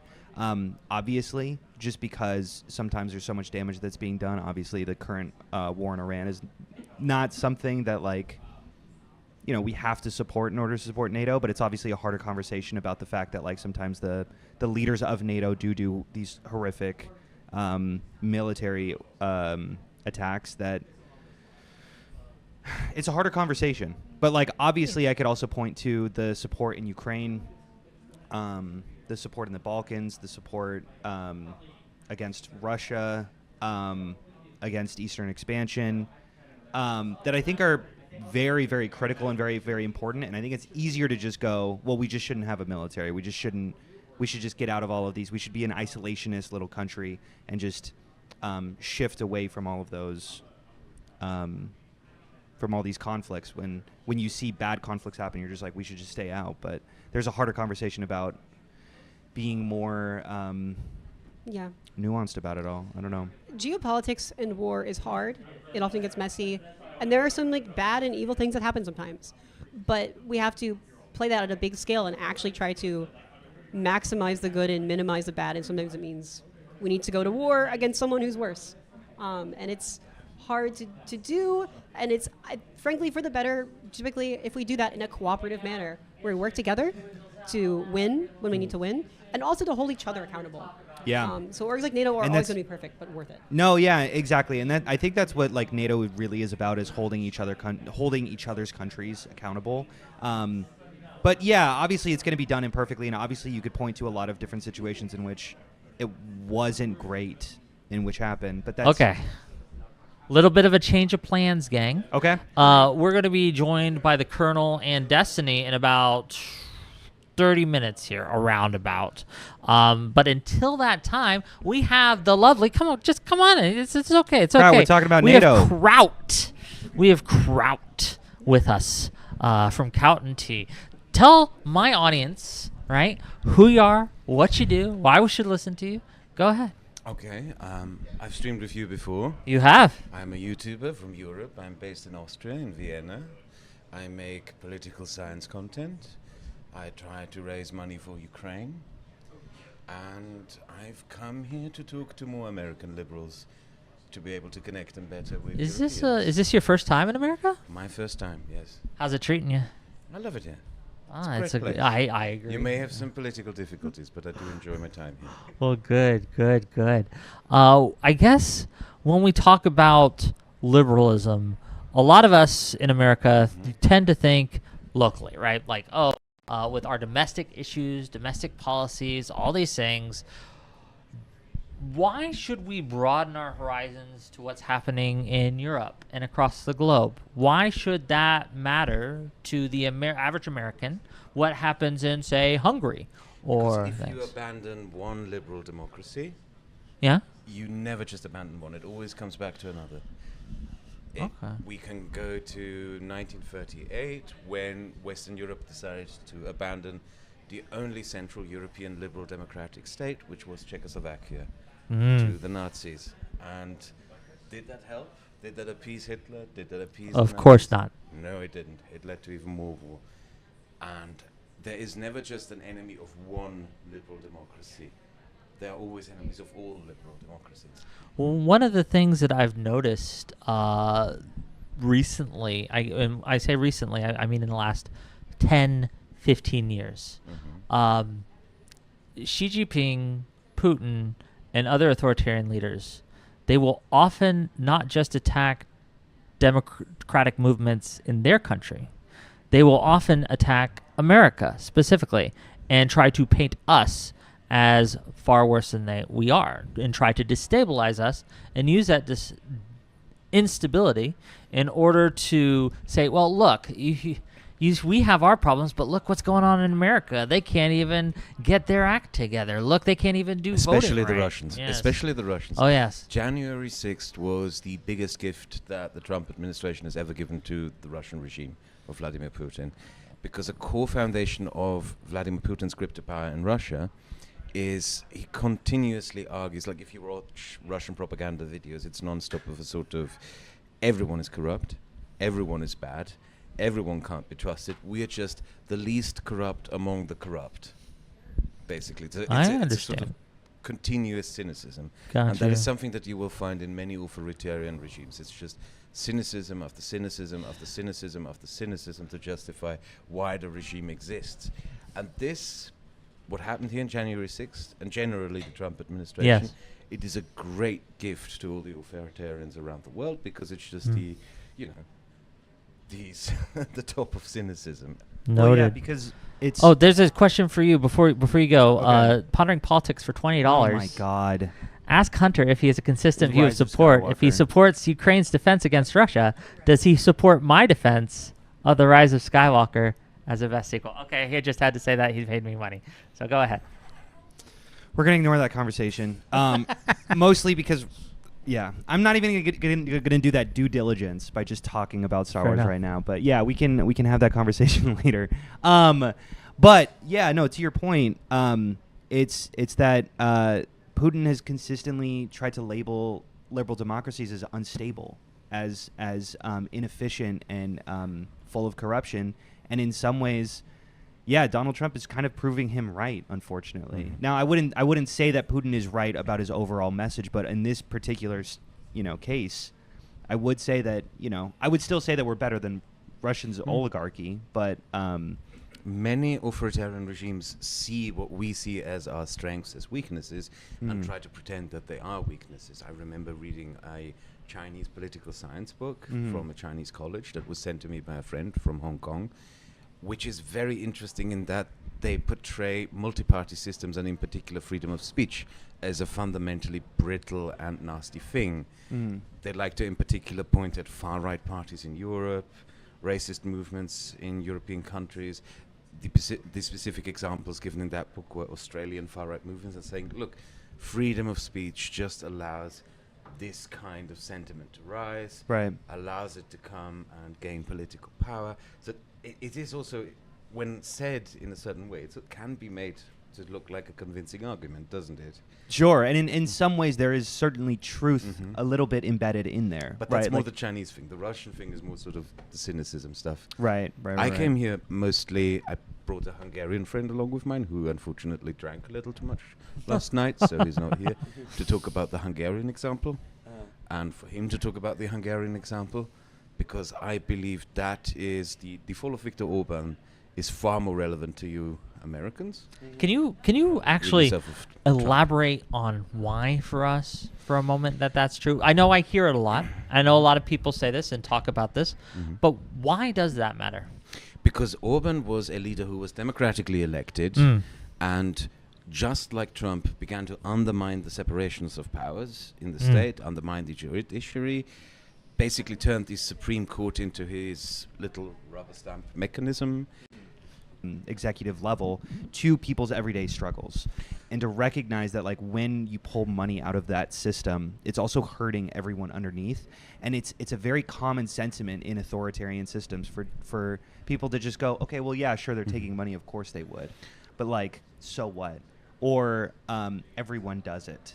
I disagreed a lot with the panel yesterday. Okay. I didn't have the opportunity. Well, I was a bit. You know more about the situation, so yeah, I go was ahead. a bit more of a chicken to just question Sure. and ask questions. But Sure.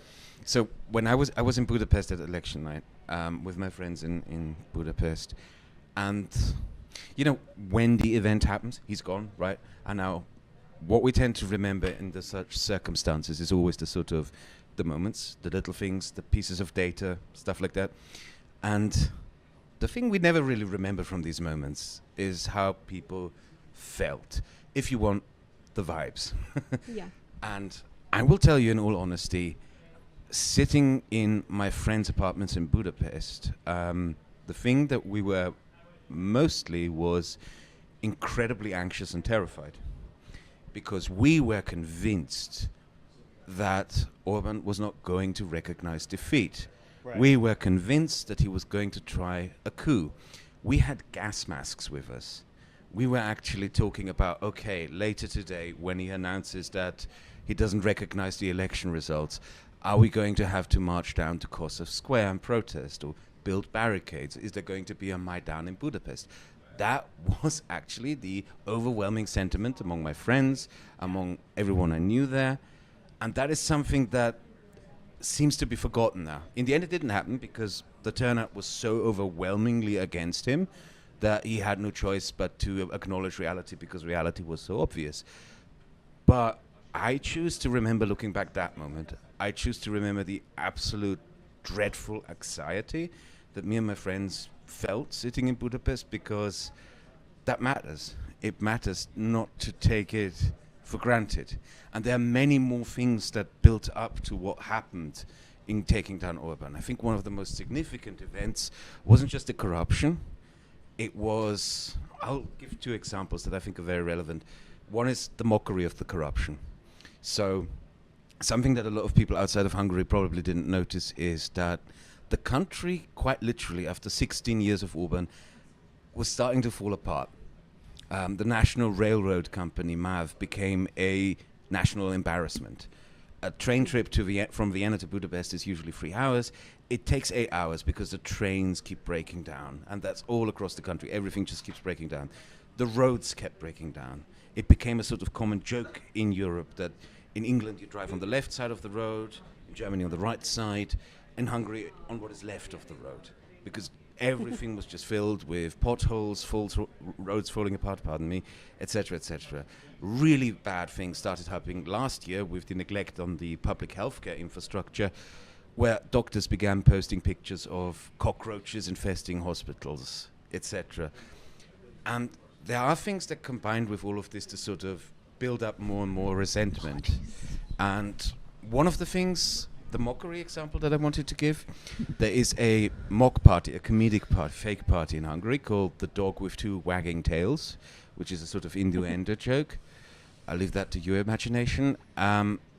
They did this very smart protest thing where they used to go to towns and places where politicians of Fidesz, of Orban's party, lived, and they filled up potholes. It cost around 50 euros to fill a pothole. So they went there, they filmed themselves, they filled the potholes, etc.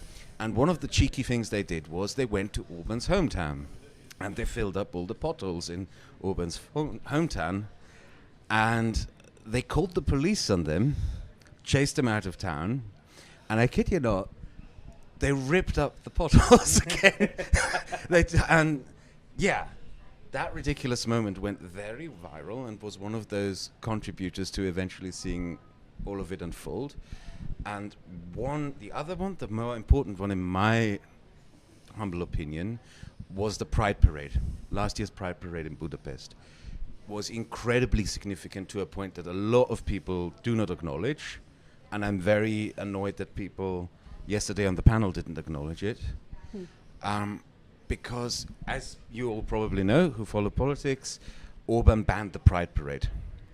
And they did it anyway. We did it anyway. I went out there, my friends went out there, I asked Beautiful. my friends to go. Yeah. Yes. And there were, I think it was one of the largest Pride Parades ever in Europe. What the LGBT community of Hungary did, incredibly successful, and they were really great at pulling this one off, is turning LGBT issues from, being an LGBT issue into a free speech issue.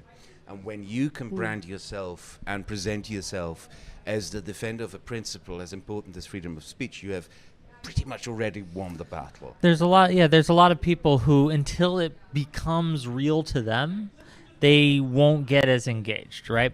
And so if you're a straight male, LGBT, you may even support it, right? But there's a difference when you can tie that to something that is intrinsic to the person that you're talking to, such as freedom of speech, right? Yes. Because we all speak. We all want to be heard. We all want to have our voice. And hey, this government is shutting down people's ability to speak out. That hits different for a lot of people. And it's just one of those ways where we can broaden our messages and broaden our messaging in order to just get a wider tent. I think that's a good thing overall. It was also a very terrifying moment, I have to tell you all that. What was the scariest part? Because the Orban government had decided that they were going to beat the shit out of the people attending the parade. Oh, damn. They expected 100,000 attendees, so they shipped in riot police officers from all across the country. They had, I think, a total of 70,000 cops throughout the city in heavy gear. They wanted to beat the shit out of people. But there were too many, or? Yeah, suddenly, I think it was That's great. between 400 and 500,000 people marched through the city. Yeah. All of the European media was there, which is very important, that they went out of their way.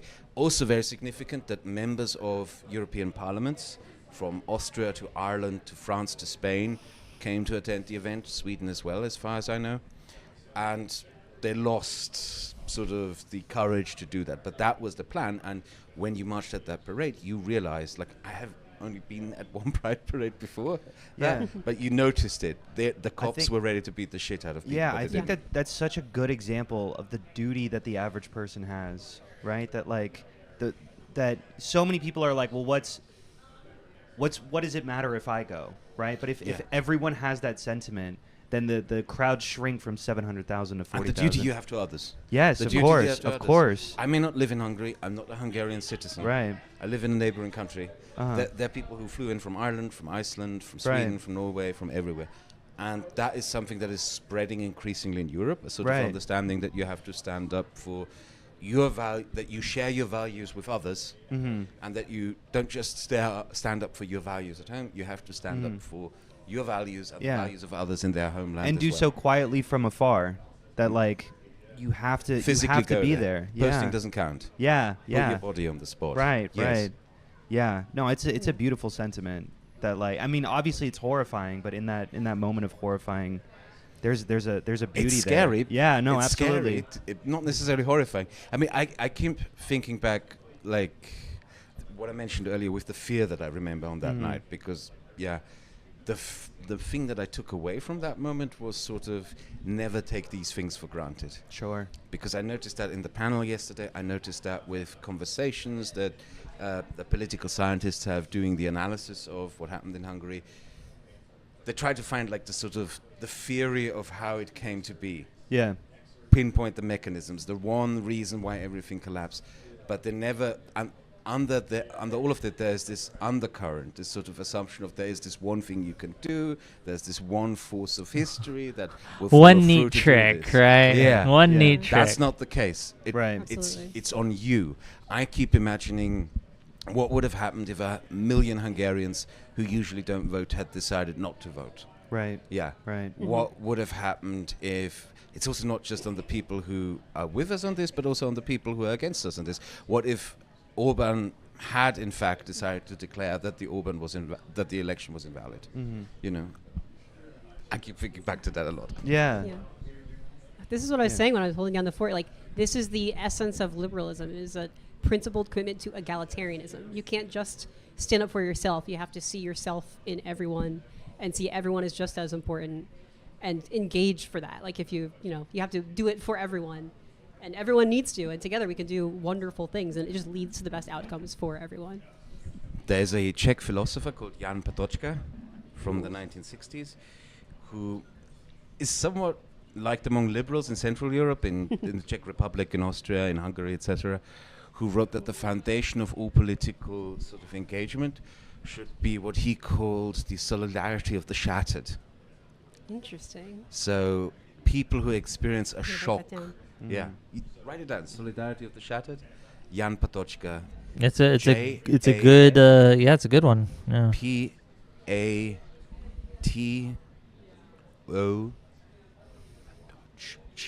What's it?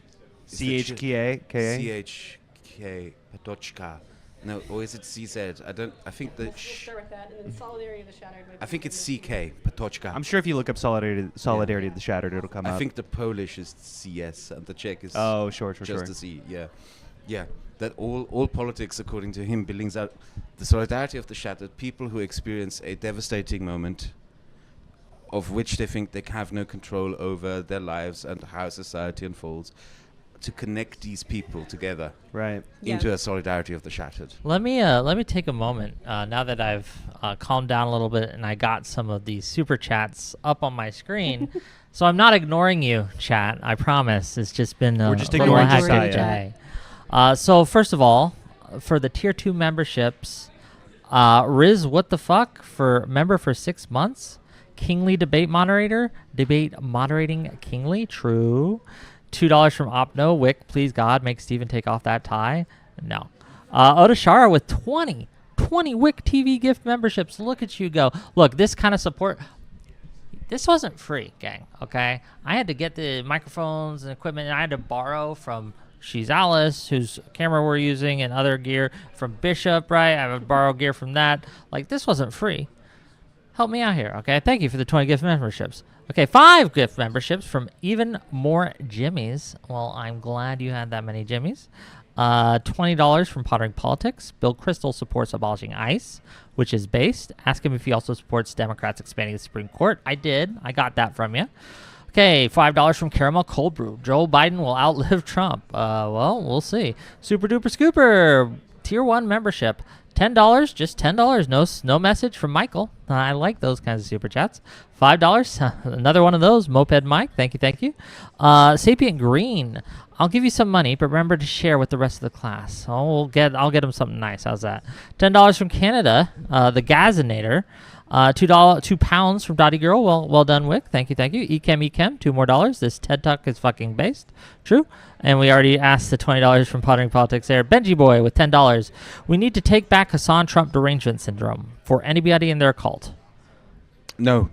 No. I hate that term. I hate the term Trump derangement syndrome.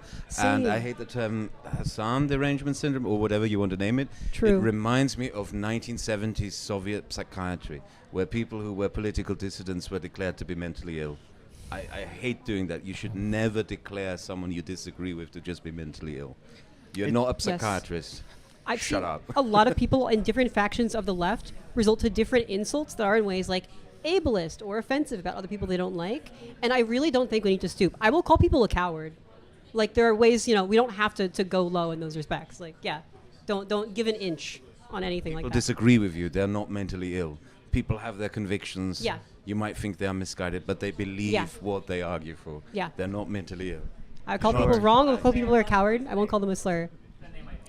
Gang, just to let you know, if we can get $500 today, you'll see me dance, okay? You'll see me get down. You'll see me boogie. We gotta see that. Okay? I gotta You have see to. that. And I'll get as many people to dance with me as well. Maybe even Steven, okay? Maybe we can get him in a dance-off. Wick versus Destiny. Dance-off edition. It could happen. You don't know. And it can't be understated how much work Wick especially has put into all of this last night and this morning, trying to get all of this up and running. It's been very stressful. It's okay. It's okay. Back to the topics, though. Enough shilling for now. Back to the topics. So we talked about why it's important for Americans to care about liberalism abroad. So when I look at what Trump has done to our standing abroad, however, for very good reason, there are many people who are in Europe and who are in Asia and other countries who are looking at America and saying, we are now very wary of doing any business with you. That's right? why I'm here. That's why you're here. How do we fix it, crowd? How do we fix it? I don't know. I'm here to find my answers myself. Fair. I lived through the build-up to the Iraq War and the end of the Iraq War, right? The resulting chaos. And I can tell you, it's never been this anti-American in Europe, the sentiment. It's really widespread. I'm probably, I asked a lot of friends of mine from Finland, from the Czech Republic, if they were interested in coming out here. Very few Europeans here. A lot of European liberals have given up on the United States. There is to a degree this sentiment in Europe that, okay, we need to stand on our own 2 feet now. We need to build up our own, defense, be more autonomous in geopolitics. I don't think that's necessarily that's not a bad thing. Yeah, I don't think that's not a necessarily contradictory bad. thing. It doesn't mean that you have to abandon the United States as a friend, an ally, and a partner. I believe in our alliance. It's why I'm here. And I'm trying to make the context that I can bring back to people in Europe to say, hey, this is worth maintaining. And who knows, maybe next year we'll have an event like this in Brussels, which I can help organize for all of us. That would be and we'll great. fly all that. Is the anti-American sentiment, I mean, is it at its core anti-Trump? Or is there something maybe a little bit more broad to it? Depends. Sure. Depends. Some people may have been, for some people it's more Trump. For others, they would use Trump to say that America has always been like this, which I don't necessarily agree with. Which is cowardly on our pacts, on our truces, or what in particular is there like? The antagonizing, like the Greenland issue. Oh, sure, was probably one of the most sure. worst things. Sure, that he did, sure. Yeah. And it's become a lot more commonplace to joke about Canada and annexing. The crazy thing is how much Canada is now tied in to Europe. Yeah, of course, yeah. Armenia recently opened accession talks to join the European Union, and it was crazy watching the news conference, the conference where all of that was decided and voted on, because Canada was there.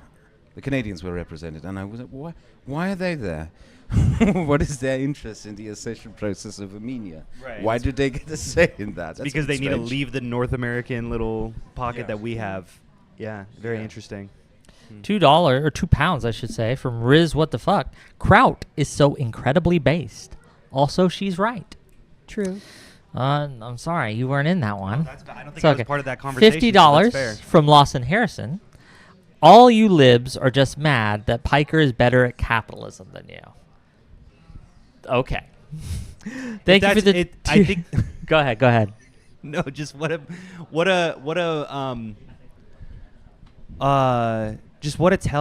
they're telling on themselves right there, where like essentially all they're looking for is the monetary goals right here. I think we could all easily make more money if we were a little bit more if we were willing to impassioned, a little bit more, not impassioned, stretch our morals a little bit more. I don't think he's better than us. Yes, I don't think he's literally better than sell us. out. I don't think it's virtuous to be like, oh, I'm better than you, or that person's better than you. I think he could be That's making a liberal. lot more money if he made his streams about painting his fingernails and that kind of stuff. If it was just a simple lifestyle blogger about his Maybe. fashion choices and all that. Don't know why he gives us his political opinions. You know what? I don't think that would make him more psychoanalyze money. Hassan Piker. I We have cannot. a big far left, We center have left and right influencer, all terrible fashion. What is with that? We have $5. Smart. I was told to buy a suit coming here because I was then told look at all business of you and you casual, look but like I could. I was told business casual. Thank you for wearing the thing. I've got a no, absolutely. Thank you. I love this.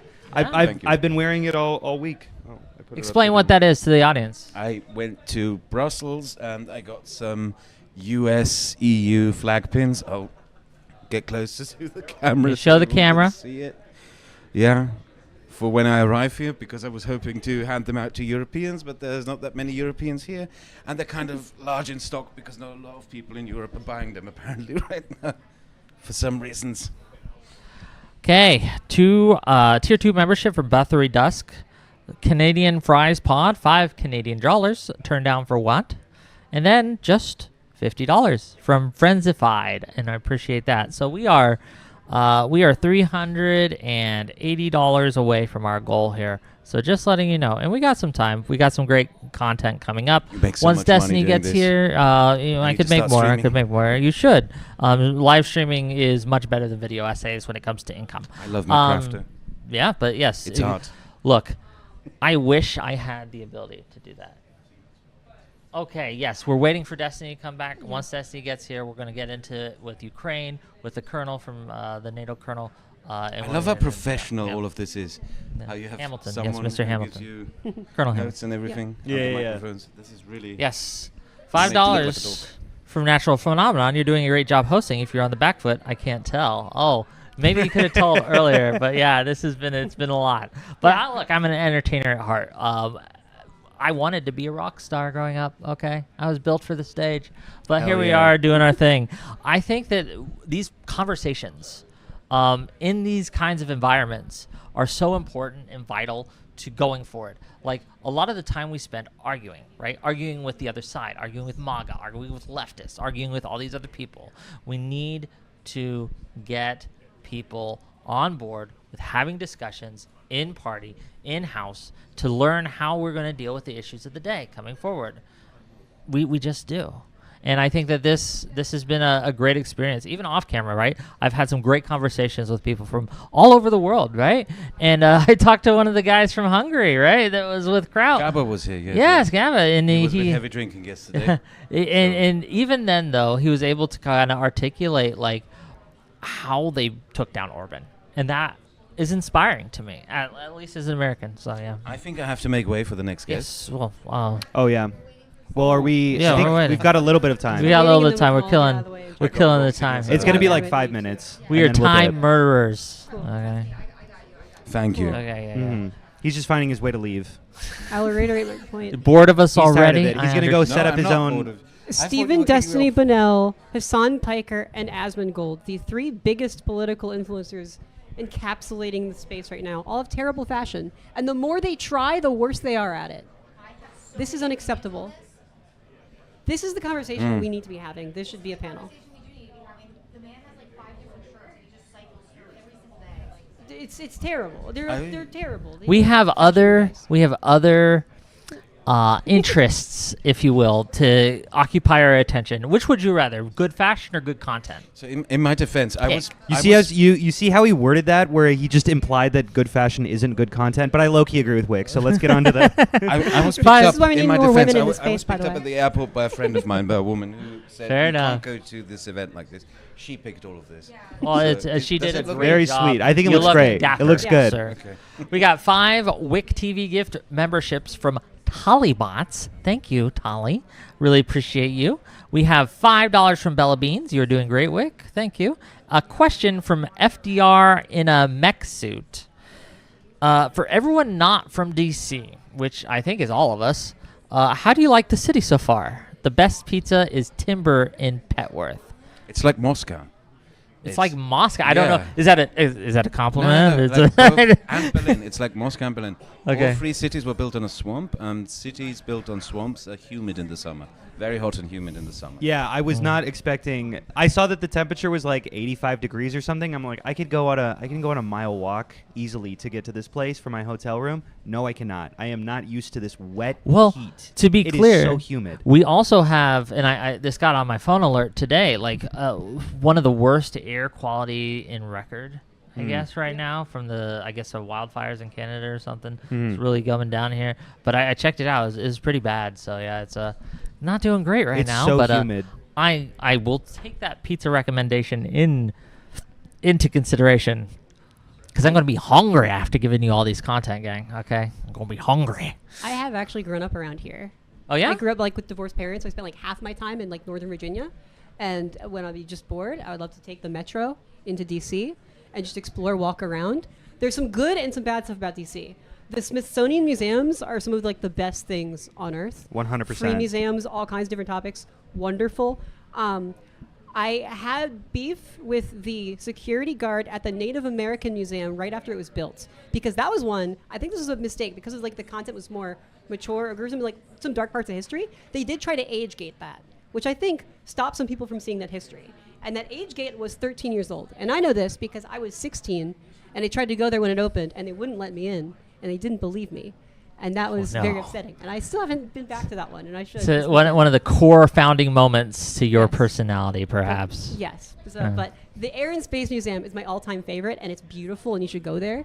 Check it out, such a fascinating. You get that sense of like the human spirit that we want to work together and explore and see what's over the next hill, and we can do that by coming together. And there's something so beautiful about that. Like it just resonates with us as like members of a social species. Highly recommend. But yeah, my wife, she went to George Washington, which is like a mile away, and I visited her maybe like a year or two ago. So this isn't the first trip that I had to DC. Okay. But yeah, we just did trips to the Smithsonian's, and like we went to the Holocaust Museum and the excellent museum. Yeah, that one. I mean, it was horrifying. Yeah. It was also. I mean, it was so hard because I have family that came from last name Kozak, came from Eastern Europe to escape it, and just having those. I love it. I mean, I don't love it, but I love it. It's you should go if you're ever in DC. Go to the museums because they're incredible over here. My first time in DC and my first time in the United States. So, You should check out the museums. They're incredible. They're all free. Yeah. Fortunately, don't have a lot of time. Yeah. No, sure. $5 from Gronman. Everyone should read the Wall Street Journal story, the Canadian who steered Europe away from the U.S., especially to see how much of a cuck the UK is. Okay. So I mean, we all kind of knew that. Strong words. We proved that in being 1776. put out. Hell yeah. USA, still, like, USA, as much as we need to ingratiate ourselves a little bit more with the EU, there's still that anti-Brit mentality here in the U.S., and I'm never going to get rid of it, really. I will maintain my American, we rock over England, even at our lowest point of shame. When we had, Okay. So he's almost here. Yeah. He's almost here then. Look, even at our lowest, when we had Donald J. Trump, a huge point of shame, then England elected as their prime minister a worse, generic brand Donald Trump. Sure. So we're still winning. We're still a point ahead. What are we talking You about, want to introduce guys? yourself? Hi, I'm Stardust. I make video essays occasionally on the YouTube channel Stardust Officially. I IRL stream and live stream on Stardust IRL on YouTube, and you can find me tweeting all the time for no reason on Twitter. Tweets from Star. So yeah. Cool. I know you. You do. Known you for years. I've known you too for years. Yeah. And I know you, and I know you. Mm-hmm. You've had to tell me your name 5 times. I'm so sorry, but I know it. We've been on a decent amount of debate panels together, We but that's have. okay. I'm that's really okay. bad No, with names. valid. It's fine. It's fair. He's literally wearing his name. Just Yeah, I know. That's the thing. Is it's right here, but yeah, I'm it's sorry. okay. I'm It's just okay. so terrible with names. It's okay. I really It am. happens. You all crossed your names out. Yeah. Yeah. I don't mind. Yeah, a anyone. couple people have been doing that. I was just grabbing and showing people my awesome epic pregnant bod right now. I'm not pregnant, by the way. But anyway, sorry. Continue with what you were talking about before I came here and hijacked it. Anti-EU sentiment, and that some of it is unfortunately a little bit based. The Brit box. Yeah. So what part of it is based? I don't know much about. No. I'm just saying. It's hard to not a little bit hate the Brits when you're in America, especially just considering what happened in 1776. You hear the ones that sound like they ride horses? The Brits there's a specific type of Brit. They sound like they ride horses. Sure. What do you mean? The way their accent, they sound like they ride horses, and it's a very posh accent. It's very charismatic, but also simultaneously very, very fucking annoying. And you know who you are. You guys sound like you ride horses for a living or something. I don't know. There's a type of I British get accent what you're saying, but it's not like they're currently riding horses. That they like have that horses. they do it in their pastime, in Sure. their free time. Yeah. Sure. And And like I don't here's like the thing. horses. Here's the thing. I'm Like I scared said, of them. I really want more of like an EU unity right now, and I really do want England and us to have a lot more be closer allies than we The are Scots right now. really like you saying that. Yeah. Yeah. I love the yeah. Scottish. They're so great. Yeah. They're awesome. I like But- Brexit in the sense of they deserve it. Yeah. funny. When you look at it That's from so that point funny. of view, it's the greatest thing ever. Yeah. apparently. So explain to me what's going on with the EU right now. Well, That's a very broad statement. Yeah. yeah, I mean it's a broad statement. Obviously, I don't think anything like technically is happening right now. But like on a more macro scale, I think that a lot of people are there's an anti-US. I think we're in a generational shift in the weird one. Like you Americans, right up until the 1860s, you can actually look this up in like how newspapers are written Americans. at the time. You didn't refer to yourself not as American? Americans. I am American. Oh, okay. So what? I'm just standing up. Yeah. I don't know. Feels like we're under attack. Like, back in the day, you guys We're not under poisoning the attack. well Hey, preemptively. hey, It's okay. We're not under attack. back in the day, you guys used to not refer to yourself as Americans. You would say your region is where you're from. You would say I'm a Midwesterner. Oh, interesting. I'm a New Englander. I'm a Interesting. Southerner. I'm from this and that. Mhm. And then after the Civil War, people started traveling more. During the Civil War, people traveled more. There were migrations that happened during the Civil War, and suddenly you created this identity. And I'm We- sure that it's probably largely from the fact that the Civil War was also to contain itself as America, and a lot of Yes. the reason why we brought the Yes. Confederate back is because it's your part of America too. I'm Yes. sure that has something to do with it as Yeah. well. And But- we Europeans are currently in a similar thing. Oh, sure. In that the generation after me, the one born in 2000, Yeah. they're like the first generation to know the continent only without borders. And if you go to Europe, you will find anyone living everywhere, anywhere, at any time. You will Right. find Spanish people. Like I've got a Spanish friend who studied in Brussels and now works in Brussels. People date across borders more often than ever before. Right. There are cross-national marriages more and more. It has become normal to speak at least 2 to 3 languages. Right. You can go through this at a long list. This will be the first purely European generation. Sure. And it's creating something very new that hasn't existed. Like the EU before them was just a set of laws and institutions, structures, right? Government bureaucracies Right. and laws. Now we are getting a European identity. Right. These young people now growing up, having their first kids with people from foreign countries, living across multiple countries in their lives, they will create an understanding of themselves as European. And it's also a volatile time because that European identity will be shaped by them, and what values that identity represents will also Right. be shaped with it. Will it be like your American identity, or will it be something else? Like Mhm. I'm worried that it will become nationalistic, right-wingish. Worst case scenario, even ethnic. That would be the worst case scenario, in my opinion. But Sure. it is something that is now being created, and something that people should have a little more interest in. Yeah, That is sure. interesting. I would- never thought about I that. would say that Cool. considering how cross-cultural it is, it seems unlikely that it would be so identitarian, that it would be so ethnic. Oh yeah, no, I well, guess. people would say that there is a European identity, and what they mean by that is Sure, is white. you Right. know. Yeah, No, but, of but course. then if you look back, like all of Europe was warring with each other for, thousands of years, right? So, I mean, I think there's an easy argument against that, isn't there? Or no? Well, there's also an easy argument against that by just saying that black people have lived in Portugal for 600 years. It's the longest continuously existing Also, black community. I also in feel Europe. like easy answers exist, and that doesn't necessarily just shut down a movement, right? I Yeah, would that's say true. that, like, Yeah, for you know, sure. it's pretty easy to say that Donald Trump is a bad president. It's pretty easy to say that racism is bad. It's Yeah. pretty easy Facts to say a haven't lot of stopped these. them before. And also Yeah. one That's thing that is true. really Facts helpful. don't really stop much, right? Yeah. One thing that is really helpful is that our lingua franca, our common language, is English. English, right? Yeah. Yeah. Because that used to be a problem when Britain was still in the European Union. Everyone would sort of assert or accuse of saying, the English would dominate this project. But Mhm. now that the Britons are out of the EU, everyone is just sort of accepting, yeah, this is useful. It's so interesting. Yeah, it's so interesting that the EU doesn't even have an English-speaking nation, and yet it's the lingua franca It is a nonetheless. yeah. That's so funny. That's so I've never. That's a, I don't know, a little interesting quirk. Do you think that's more of like an English influence or an American influence?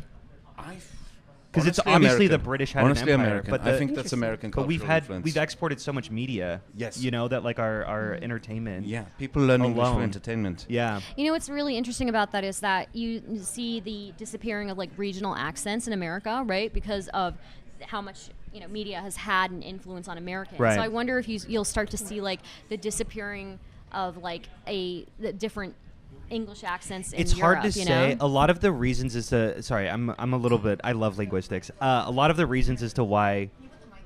Oh, sorry. A lot of the reasons as to why there's so many dialects in England and there's not that many dialects in the U.S., even though we are so much larger and we're so much more populous, is a lot to do with the age of England. It's far, far, far older, and just it's a lot more pocketed. I'm going to go on a rant that maybe no one cares about, so maybe we I can think that's pivot back interesting. into the other direction. England's accent diversity is fascinating because every like 50 miles or so, and it's no one could tell that Yeah. I'm from.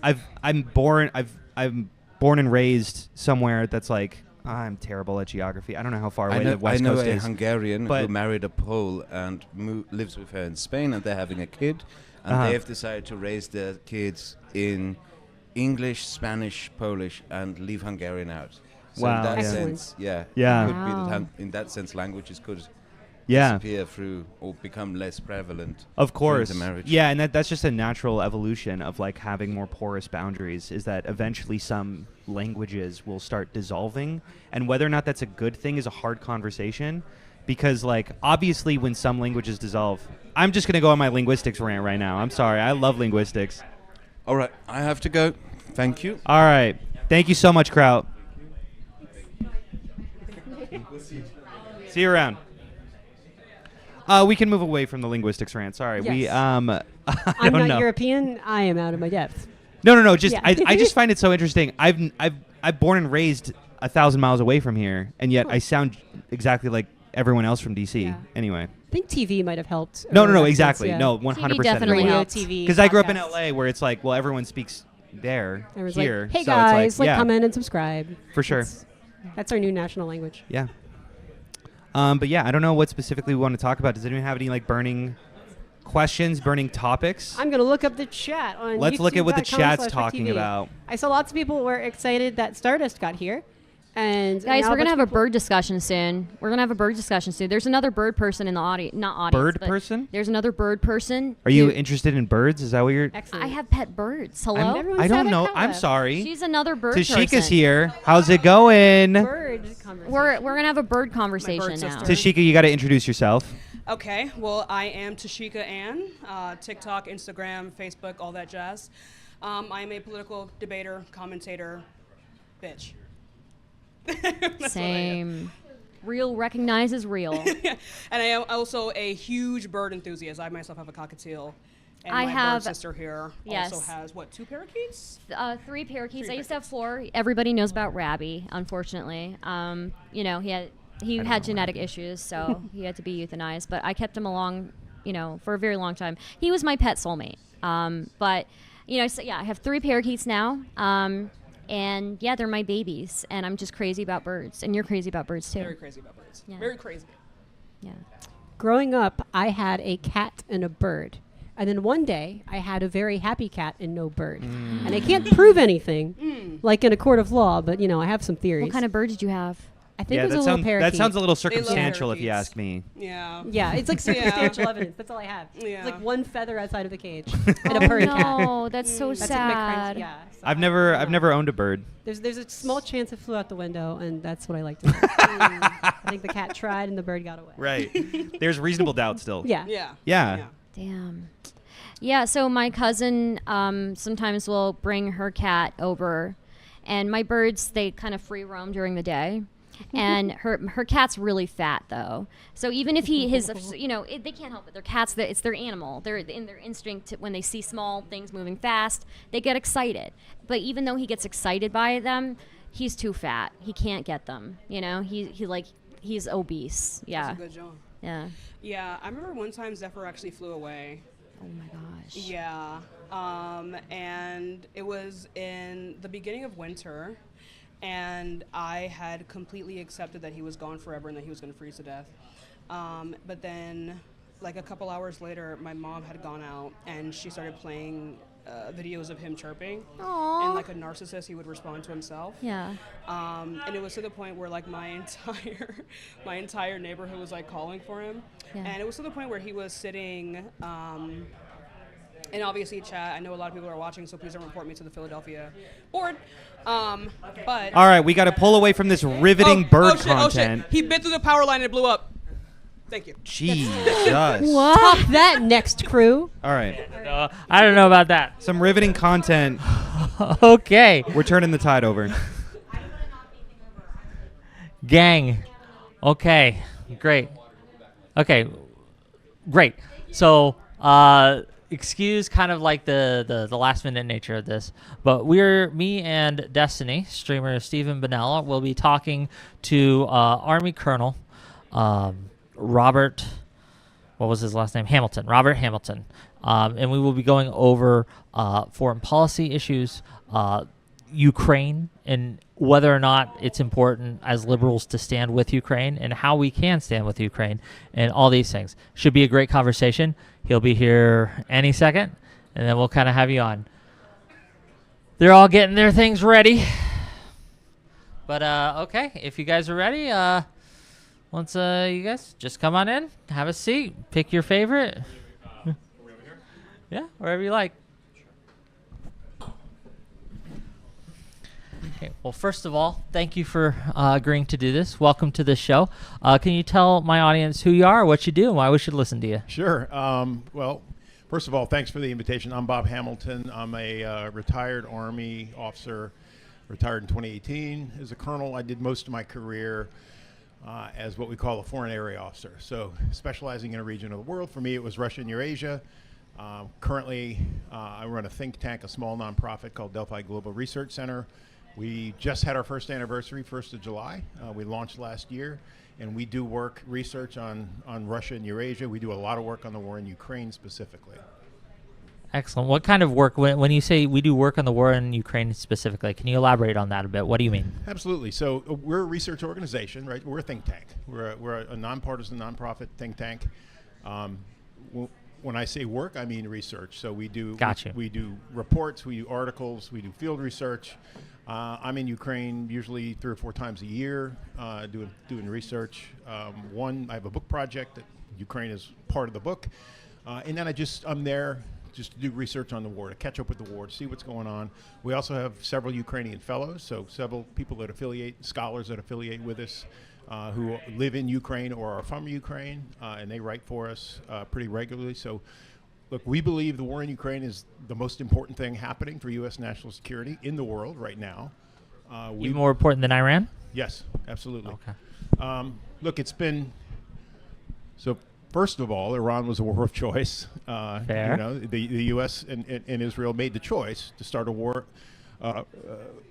against Iran. And you can argue, look, the Iranian regime is odious, and there's a lot of reasons you can argue that it shouldn't be in power. But ironically, it's probably more powerful and more entrenched now than it was when we started the war on February 28th. And so, actually, February 28th seems to be an interesting day for Trump's decisions. That was the day he kicked Zelensky out of the Oval Office last year.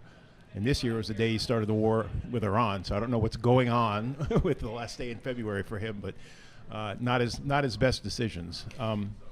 Can I ask, you mentioned this being an important conflict. I would obviously agree. How do you communicate that to the average American, especially right now when we feel like we're tending in this more kind of like isolationist direction where we don't want to have anything to do with NATO or the rest of the world? Like, why should an average American care about what's happening in Ukraine or Europe at all? Yeah, I mean, whether you want to argue in terms of power or principle, right? Whether in terms of international law or just balance of power, realist politics, it's the most important thing going on in the world today, I think, from both of those perspectives. If you're looking at it from the perspective of principle or law, I mean, it was a blatant violation of the UN Charter.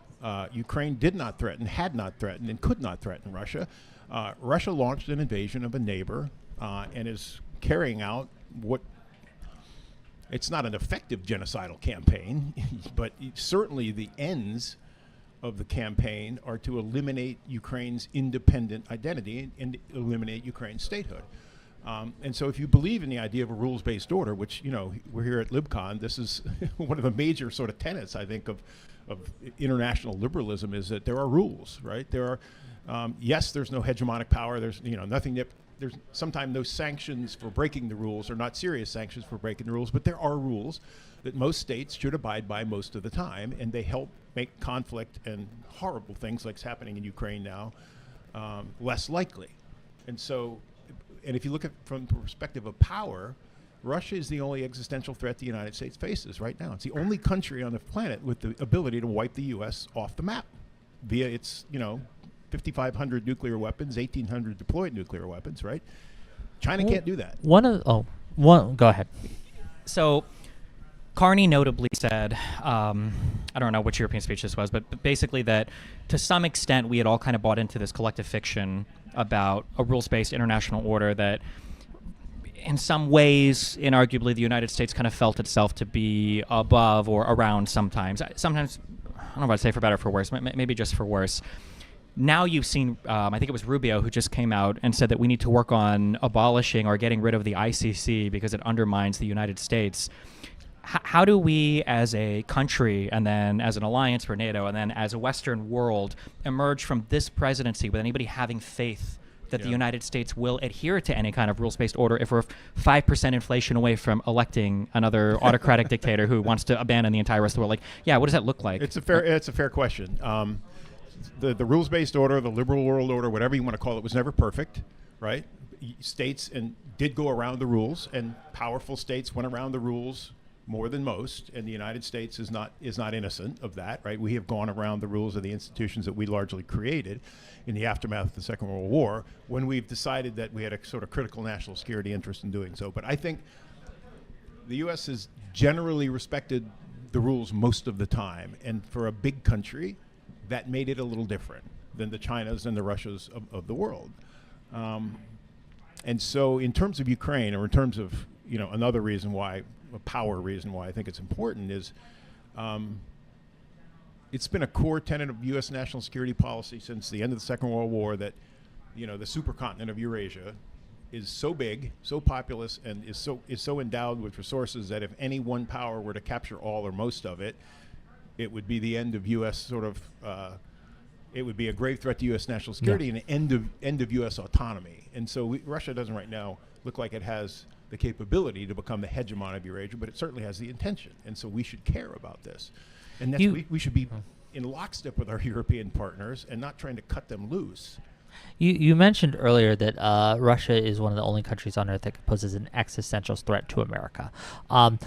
Especially at the beginning of the conflict in Ukraine, at least the invasion of Ukraine, many were saying, well, we can't get involved. We can't show support. We can't give them weapons because it will escalate and Russia will use those nukes to end us. What do you think about that argument, and how would you counter it if you disagree?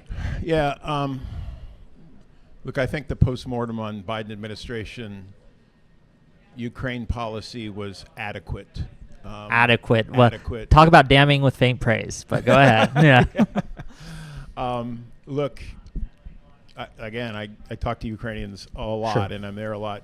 Jake Sullivan may be the most unpopular man in Ukraine because they all believe, and I think they believe with some evidence, he was the voice in the administration counseling, restraint, counseling, don't provoke the Russians. And that's what they believe in Ukraine. And I don't have any evidence to counter that. I think that's probably largely accurate. So in the beginning of the war, I understand that it didn't make sense to give the Ukrainians things like Patriot and HIMARS and ATACMS and M1s and Bradleys, because if you really thought the war was going to be over in 2 or 3 weeks, we didn't have time to get them there, train them on them, for them to make a difference. And then when the war is over, the Russians would capture all those things. But it became apparent by the end of March 2022, so a month or so into the war, 6 weeks, maybe early April, Russia was not going to achieve its objectives. This was not going to be a short war, and Ukraine actually had the capability potentially to reverse Russia's invasion and to cause a collapse of the Russian military in Ukraine. And it very nearly did that in August or September of 2022, but it didn't have most of the U.S. equipment that's there now. We were just too slow. In fact, I was just at over at U.S. Army Europe and U.S. European Command a couple of weeks ago, talking to people for a research project, senior officials who were involved in the U.S. effort to assist Ukraine, and they said we were a little too precious about our rules early on with the Ukrainians. We didn't take risks. We followed the rules a little too closely. So, yeah, if we had immediately started training them up on these advanced weapon systems, you think,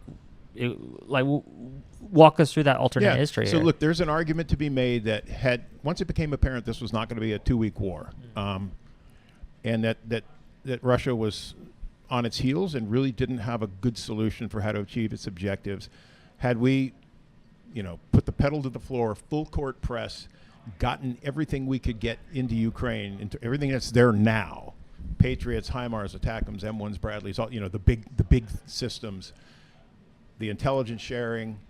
That had we done that in like April and May and June, that by August, September, when the Ukrainians did the Kharkiv and Kherson counteroffensives, they could have done it with U.S. equipment and U.S. training. And our NATO allies, I'm sure, would also have been. They're going to follow the U.S. lead. Certainly. Right? So if we do it, then the Germans and the Poles and others are going to feel like they have sort of top cover to do the same. So there's an argument to be made that Ukraine could have caused the collapse of the Russian army in the late summer, early fall of 2022. Then the question becomes, and this is what people in the administration were worried about: will they use a nuclear weapon? Right? I mean, counterfactual. We know they didn't. I don't think they ever would have. One, there's not a lot of military utility to it. Or even if they did, I don't know if it would have arrested a military collapse in Ukraine for the Russians.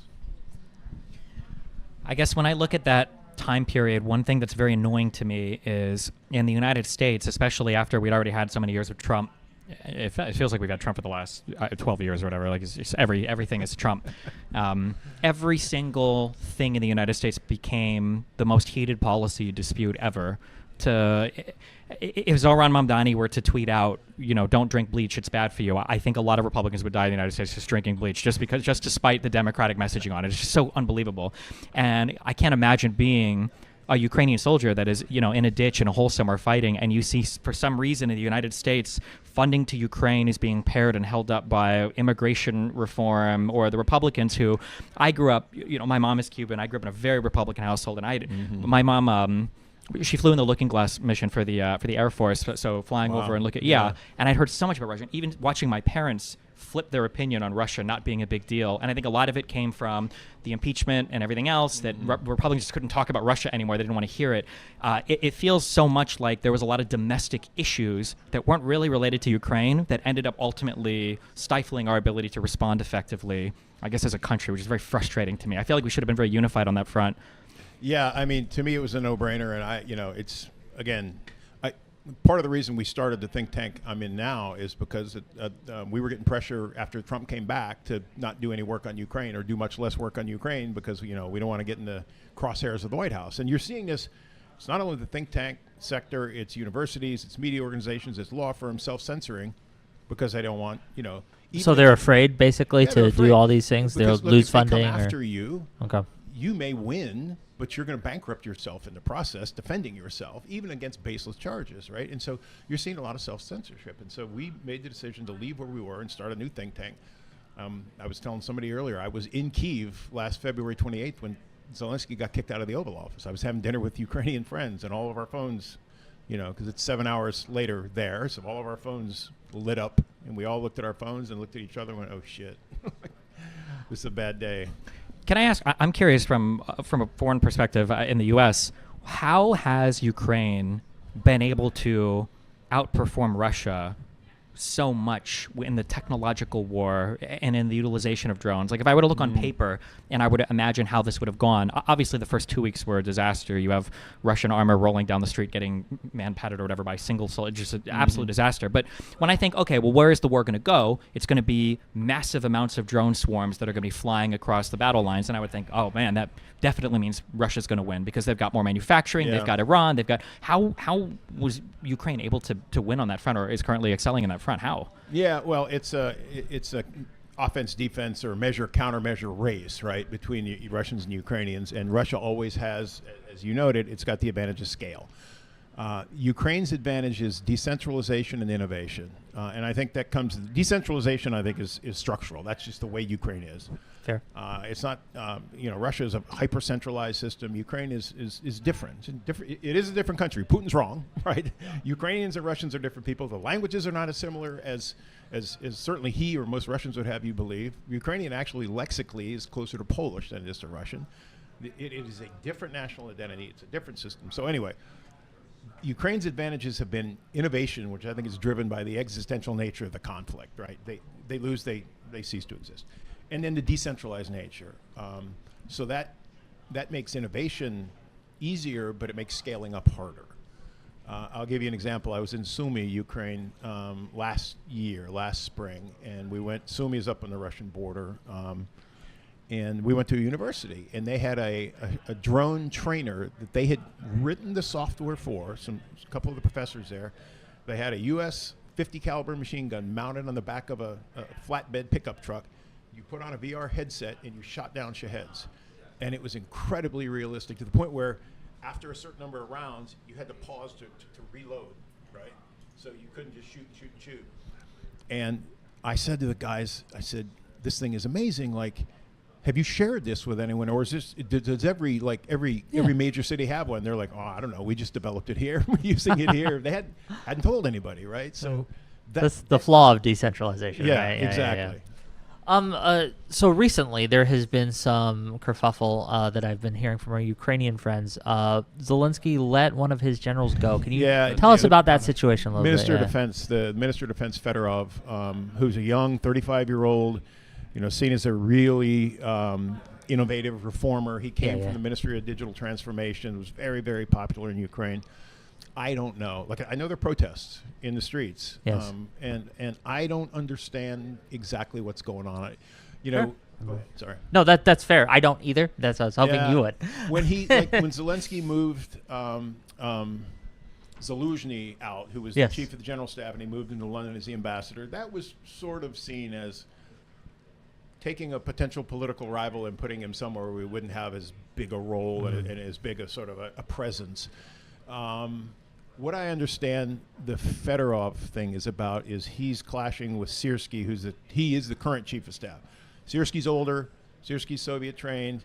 Syrskyi is at least they say he has a more conventional military mindset. Fedorov is younger, more innovative, less hierarchical, wants to act more quickly, wants to do a whole lot more with unmanned systems and things like that. And so my understanding is that was the source of the clash. It was that the chief of the general staff and the Minister of Defense couldn't agree on the direction that the war should take, and I guess Zelensky felt like he had to support his chief of the general staff. Do you think that this the protests that you're seeing and kind of like the anger that many Ukrainians are feeling of the choice, do you think that's going to affect the war effort at all? I hope not. Because this is I think the war right now is going better for Ukraine than it has since September of 2022. Really? Can you elaborate on absolutely. that? Absolutely. Yeah, please. We look at warfare at levels: the tactical, the operational, the strategic level, right? At every level, Ukraine is doing better than I've seen it do in, like I said, almost 4 years. At the tactical level, they've stabilized the front lines. So, there was this sort of the narrative all last year was inexorable Russian territorial gains that would lead to an inevitable Russian victory. It was never true, but it was the narrative. Russia's actually been losing more territory per month than it's gaining the last several months. So the Ukrainians have stabilized the front lines. They've done that they're using drones in a different way. Instead of trying to attack Russian positions along the front lines, they're attacking things farther back. So they're attacking hitting the supplies and stuff like that. Logistics. They're hitting command and control. They're hitting Russian air defense radars and launchers, and so what that does is then it clears the airspace for more drones. So if you can take out the air defense in the counter drone systems and the air defense systems in a certain part of the front line, then your drones can fly basically uninhibited and hit other targets. So they've done this really deliberate campaign of damaging Russia's ability to counter drones and then using drones to attack high-value targets, and that's helped them stabilize the front lines.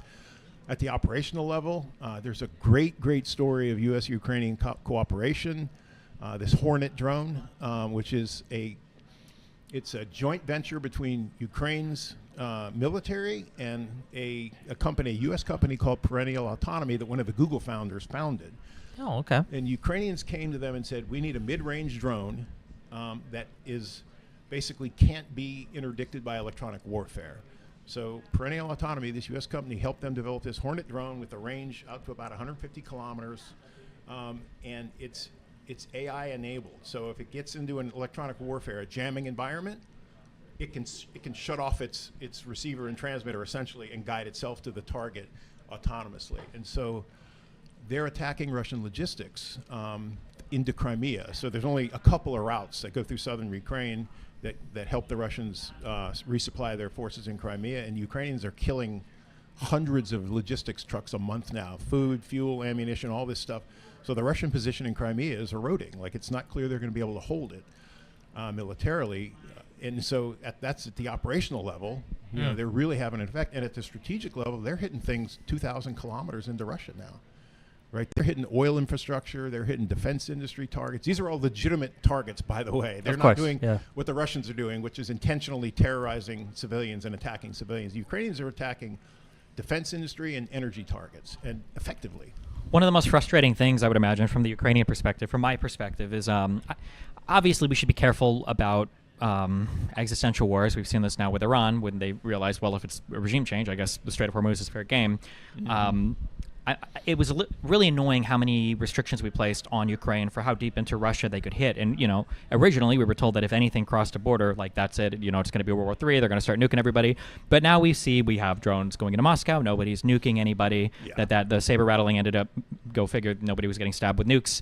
I wish this type of, I guess attack would have been tolerated earlier on. Who knows how things could have gone differently. Do you think, as this war continues, what is the thing that you're looking for to be like a... Actually, I don't want to... I was going to say, what's like a major tipping point? You're like, oh, okay, well, who's going to win? But actually, I have a more interesting question. I'm interested for you. How can this war possibly end where Putin is able to accept an end that doesn't involve him falling out of a building? Like, what is Putin's off-ramp for this, assuming Ukraine continues to perform decently well? You know, he took his own off-ramps away when he annexed 2 more provinces after the war started, right? He annexed Kherson and Zaporizhia. Had he not done that... Just real quick, in addition to the three, in addition to Crimea, Donetsk, and Luhansk. Gotcha. Right? Yeah, not just the 2 in the Donbass, but 2 more people. Yes. So, had he not done that, he could make a case that, well, this is really all about the Donbass and Crimea. That's what we wanted. We've got that now. So, you know, we've captured the rest of Donetsk and Luhansk provinces, and okay, I'm calling an end to the war because I've achieved my objective. He could have made that case, and Russian people probably would have. And the Russian sort of the oligarchy and, you know, the other power centers in Russia, and there are, right? It's not all. It is a personalist authoritarian regime, but it's not 100% of the power concentrated in one person. A lot, but not all. Probably everyone would have accepted that. But now what are you going to do? You just annex these other 2 provinces. So if you stop the war without capturing them, or worse, if you're forced to withdraw from them, then you have to make a case to, you know, the Russian society that has suffered hugely in terms of casualties, right? Not, you know, Putin's whole narrative on the war early on to educated urban Russians, the people he cares most about, because 1, they're the ones most likely to sort of question his legitimacy, and 2, you know, they're the most sort of economically and politically active demographic in the country. His narrative to them was, stay out of the war, it's not going to affect you, right? Just go on with your lives, make your money, and, you know, we're not going to conscript you, because they're mostly conscripting ethnic minorities and, you know, rural regions and things like that. And you're not going to see, you know, things blowing up well, now they are. Now things are blowing up in Moscow and St. Petersburg. Now there are persistent rumors about another partial mobilization of 300,000 up to 1 million. You can't do that again and only conscript ethnic minorities and people from the, you know, the remote regions. Yeah. So he's in a bit of a box. I don't think this war ends with him still in the Kremlin. I don't think he will end the war. I think it's him or the... It's existential for him, right? It's not for Russia. It was a war of choice. It was a war of choice for him when he made the choice. He didn't need to invade Ukraine. But now at this point, I don't think he can climb down. He's put so much of his reputation and credibility into it that if he were to fail or back down, the Sharks would eat him alive. Yeah. Especially with the lack of U.S. participation. I feel like there was a world where NATO came together and everybody defended Ukraine, and Putin had some kind of, what are we going to do? It's NATO. The entire Western world is against us. But I feel like for Ukraine, especially early on, to have been so abandoned by everybody, but then for everything to be so monumentally failed, and you said it, you get the videos from Moscow now of the billows of smoke, or that people in Crimea are starting to feel unsafe, Crimea was like not even a question. It was like, no matter what happens to Ukraine, they're never getting Crimea back. Like that was beyond even thought. Right. Yeah, that's the only thing I guess that I kind of wonder, because when things become existential for the leadership, then there are real questions on the table. Like, I don't think it was ever the case that if you attack into Moscow or whatever, that Putin's going to start nuking everybody. But I do wonder what his options are. Maybe not in terms of nuclear weapons, but if he feels like if this ends, like, I'm gone. Yeah, and I do think he thinks that, and that makes it harder. It makes it harder to find, bargaining space for a ceasefire. I mean, this war does end in a ceasefire. I think it ends in some sort of, negotiated settlement. I don't think either side has the capability to achieve all of their objectives purely through military force. Fair. But I don't know on the Russian side who that interlocutor is, right? It's not Putin, because Putin will not allow the war to end on reasonable terms while he's still in power. So then is it government after Putin, and how does he leave, and what does that look like? It bothers me that there's no strong, like, I think people undervalue sometimes how important it is to have a U.S. leader who's able to step in and negotiate it as well, because it also gives everybody else kind of like a little bit of a party to, we didn't really want to have to do this, but it's the U.S., it's, whatever, they're saying this thing, but without any U.S. vision for Eurasia, for the Middle East, for anything foreign policy-wise, it's frustrating, because now it really is just Putin and Zelensky kind of negotiating with each other. And the Europeans are doing what they can do. They're trying to help with the coalition of the willing, and they've been great on Ukraine. They've been. I've often said, if only Lithuania, Latvia, and Estonia, Finland, and Poland were as big as the U.S., or if only the U.S. were as resolute as those countries on Ukraine, and throw Romania in there as well. I mean, the whole eastern flank of NATO, they know what's up. They know the Russians. They've dealt with them. They've been telling us for 35 years. And we've seen this before. It happened in Moldova. It happened with Georgia. Yeah. It's not like this. Like, you could tell the story of Georgia without using the names of the regions of the country, and it would sound like the story of Ukraine. Yeah. Yeah. No, I know. I was I worked at U.S. Embassy in Georgia from 2006 to 2008. I left a month before the Russian invasions, and it was obvious, right? You mean the peacekeeper troops that were assisting the autonomous regions? Yeah, is what they officially called it. Yes, the peace enforcement operation.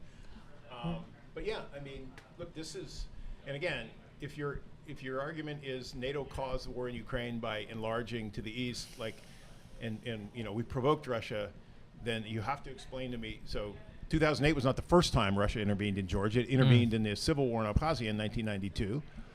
It intervened in Moldova in 1992. So if your argument is NATO is causing Russia to do this by enlarging, then you have to explain to me why Russia was doing this before anyone ever uttered the words NATO enlargement, right? Also, what is the threat? There isn't. No, I know that's always the question. Rhetorical they question, really don't want a NATO country next. First of all, as you said, the Baltics are. Nobody remembers these countries exist. They're always like, we can't have Ukraine and NATO. They border Russia. And it's like, what are Estonia, Latvia, Lithuania? What do you mean? We don't talk about these countries at all. Well, but then, what is the threat that they'll voluntarily join, and then what? Russia can't invade them? Like, is there really a world where people are saying? I know they do say this. Is that that NATO's going to invade Russia or whatever? But it's just so. Yeah, I mean, look, I was in the Army long enough. I dealt with NATO long enough to know it is. Even if it had aggressive designs, it would struggle to implement them, to follow through. It is a consensus-based, bureaucratic organization. It just is. And it never had aggressive designs against Russia. It is a defensive alliance. And even when it enlarged institutionally, but not a single soldier moved toward the Russian border until the first invasion of Ukraine in 2014. That's when the what we call the multinational battle groups got plopped down in the Baltics and Poland. And then after Russia invaded Ukraine again in 2022, we put them in Central Europe as well. But until then, we admitted countries into NATO, but we didn't push forces toward Russia's border. So this idea that NATO was somehow like expanding and threatening Russia is nonsense. I mean, when Estonia entered NATO in 2004, when there were no American troops, German troops, anything in Estonia. It was the tiny Estonian army. That was it. It had a security guarantee, but that security guarantee was only active if it got invaded by Russia, not if it invaded Russia, which was never going to happen anyways. To move a little off of that, but in the same vein, how concerned should we be about Taiwan given our current administration's lack of response to Ukraine or lack of ability to handle Ukraine. I worry that Xi Jinping is looking at this and saying, well, I know we have this kind of like red line with Taiwan, but will they really actually come to these guys' defense, or can we get away with it? And how worried should we be as for Taiwan? Look, everybody in the world is watching. All countries threatened by larger neighbors, and all large neighbors that threaten their neighbors are watching what's happening in Ukraine and making inferences about it. And they're making inferences about the utility of nuclear weapons, which the Russians have shown you don't have to use them for them to be effective, right? They have essentially deterred greater Western involvement with their nuclear threats. They're making inferences about the utility of nuclear weapons for small states. Like, hey, if you're Ukraine and you're forced into a ceasefire in this war and left without security guarantees that include 50,000 foreign troops on the ground to fight on your behalf, the rational thing to do is go nuclear. That's the rational thing to do. I'm not saying I support it, but I've heard senior Ukrainian decision makers say that.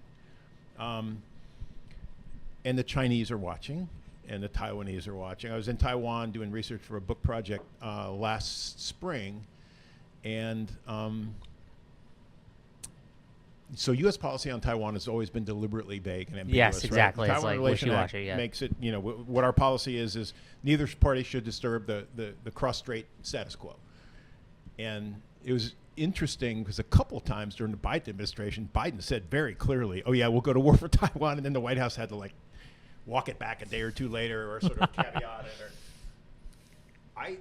Trump policy on China is as incoherent as it is anywhere else.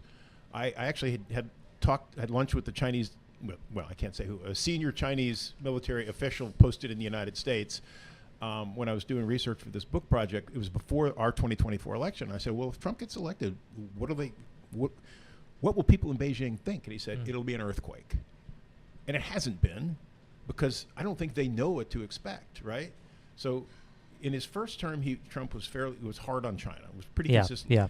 And now, so he just held up a $400 million arms sale to Taiwan because, he didn't want to disrupt the meeting, the summit with Xi Jinping. So I think there's more ambiguity now in our policy toward Taiwan than there ever has been. And yet the Taiwanese and the Chinese are watching the war in Ukraine and drawing lessons from it on, the Chinese on what works and what doesn't if you're the aggressor, and the Taiwanese on what works and what doesn't as a defender. Can I ask, when it comes to Russia and China, how much of our current media diet is being fed to us via foreign propaganda outlets? That's a great question. That Mueller indictment from going into the Internet Research Agency, this was 10 years old, and the sophistication of the accounts that they ran was pretty troubling, and now it's only gotten to be more technologically sophisticated. Yeah. The Russians are ahead of the Chinese on this in terms of, malign influence in our media environment. The Chinese are learning. And they're sort of following what the Russians are doing, and they're becoming more effective at it. I think China and Russia to the U.S. represent different challenges. Russia is a threat. Russia, like I said, it's the only existential threat to the U.S. China's a long-term challenge. I don't think there's any reason the U.S. and China have to go to war. I don't think it's inevitable. I actually think that both sides would define their interests in sort of strictly rational, material, non-ideological terms. There is a little ground in some places for cooperation, and we're never going to be happy with a communist one-party system. We're never going to be happy with essentially them not following through on their commitments to Hong Kong. We're never going to be happy with Xinjiang, with the human rights abuses and the oppression that goes on in China. But to be honest, that stuff goes on in 2/3 of the world, right? And we do end up having productive relationships with some countries where that goes on. So whereas Russia is a different challenge. Russia is an enemy. It's an adversary. It has defined itself as an adversary to the U.S. And as Putin's speech at the Munich Security Conference in 2007, it was essentially a declaration of war on the West through non-military means, because he didn't want to bring on a military challenge he couldn't win. But he's been trying to undermine Western social and political cohesion for almost 20 years, and he's been pretty effective at it. Okay. Well, we are running out of time. Did you have any? If you had to give my audience one thing to take away from everything we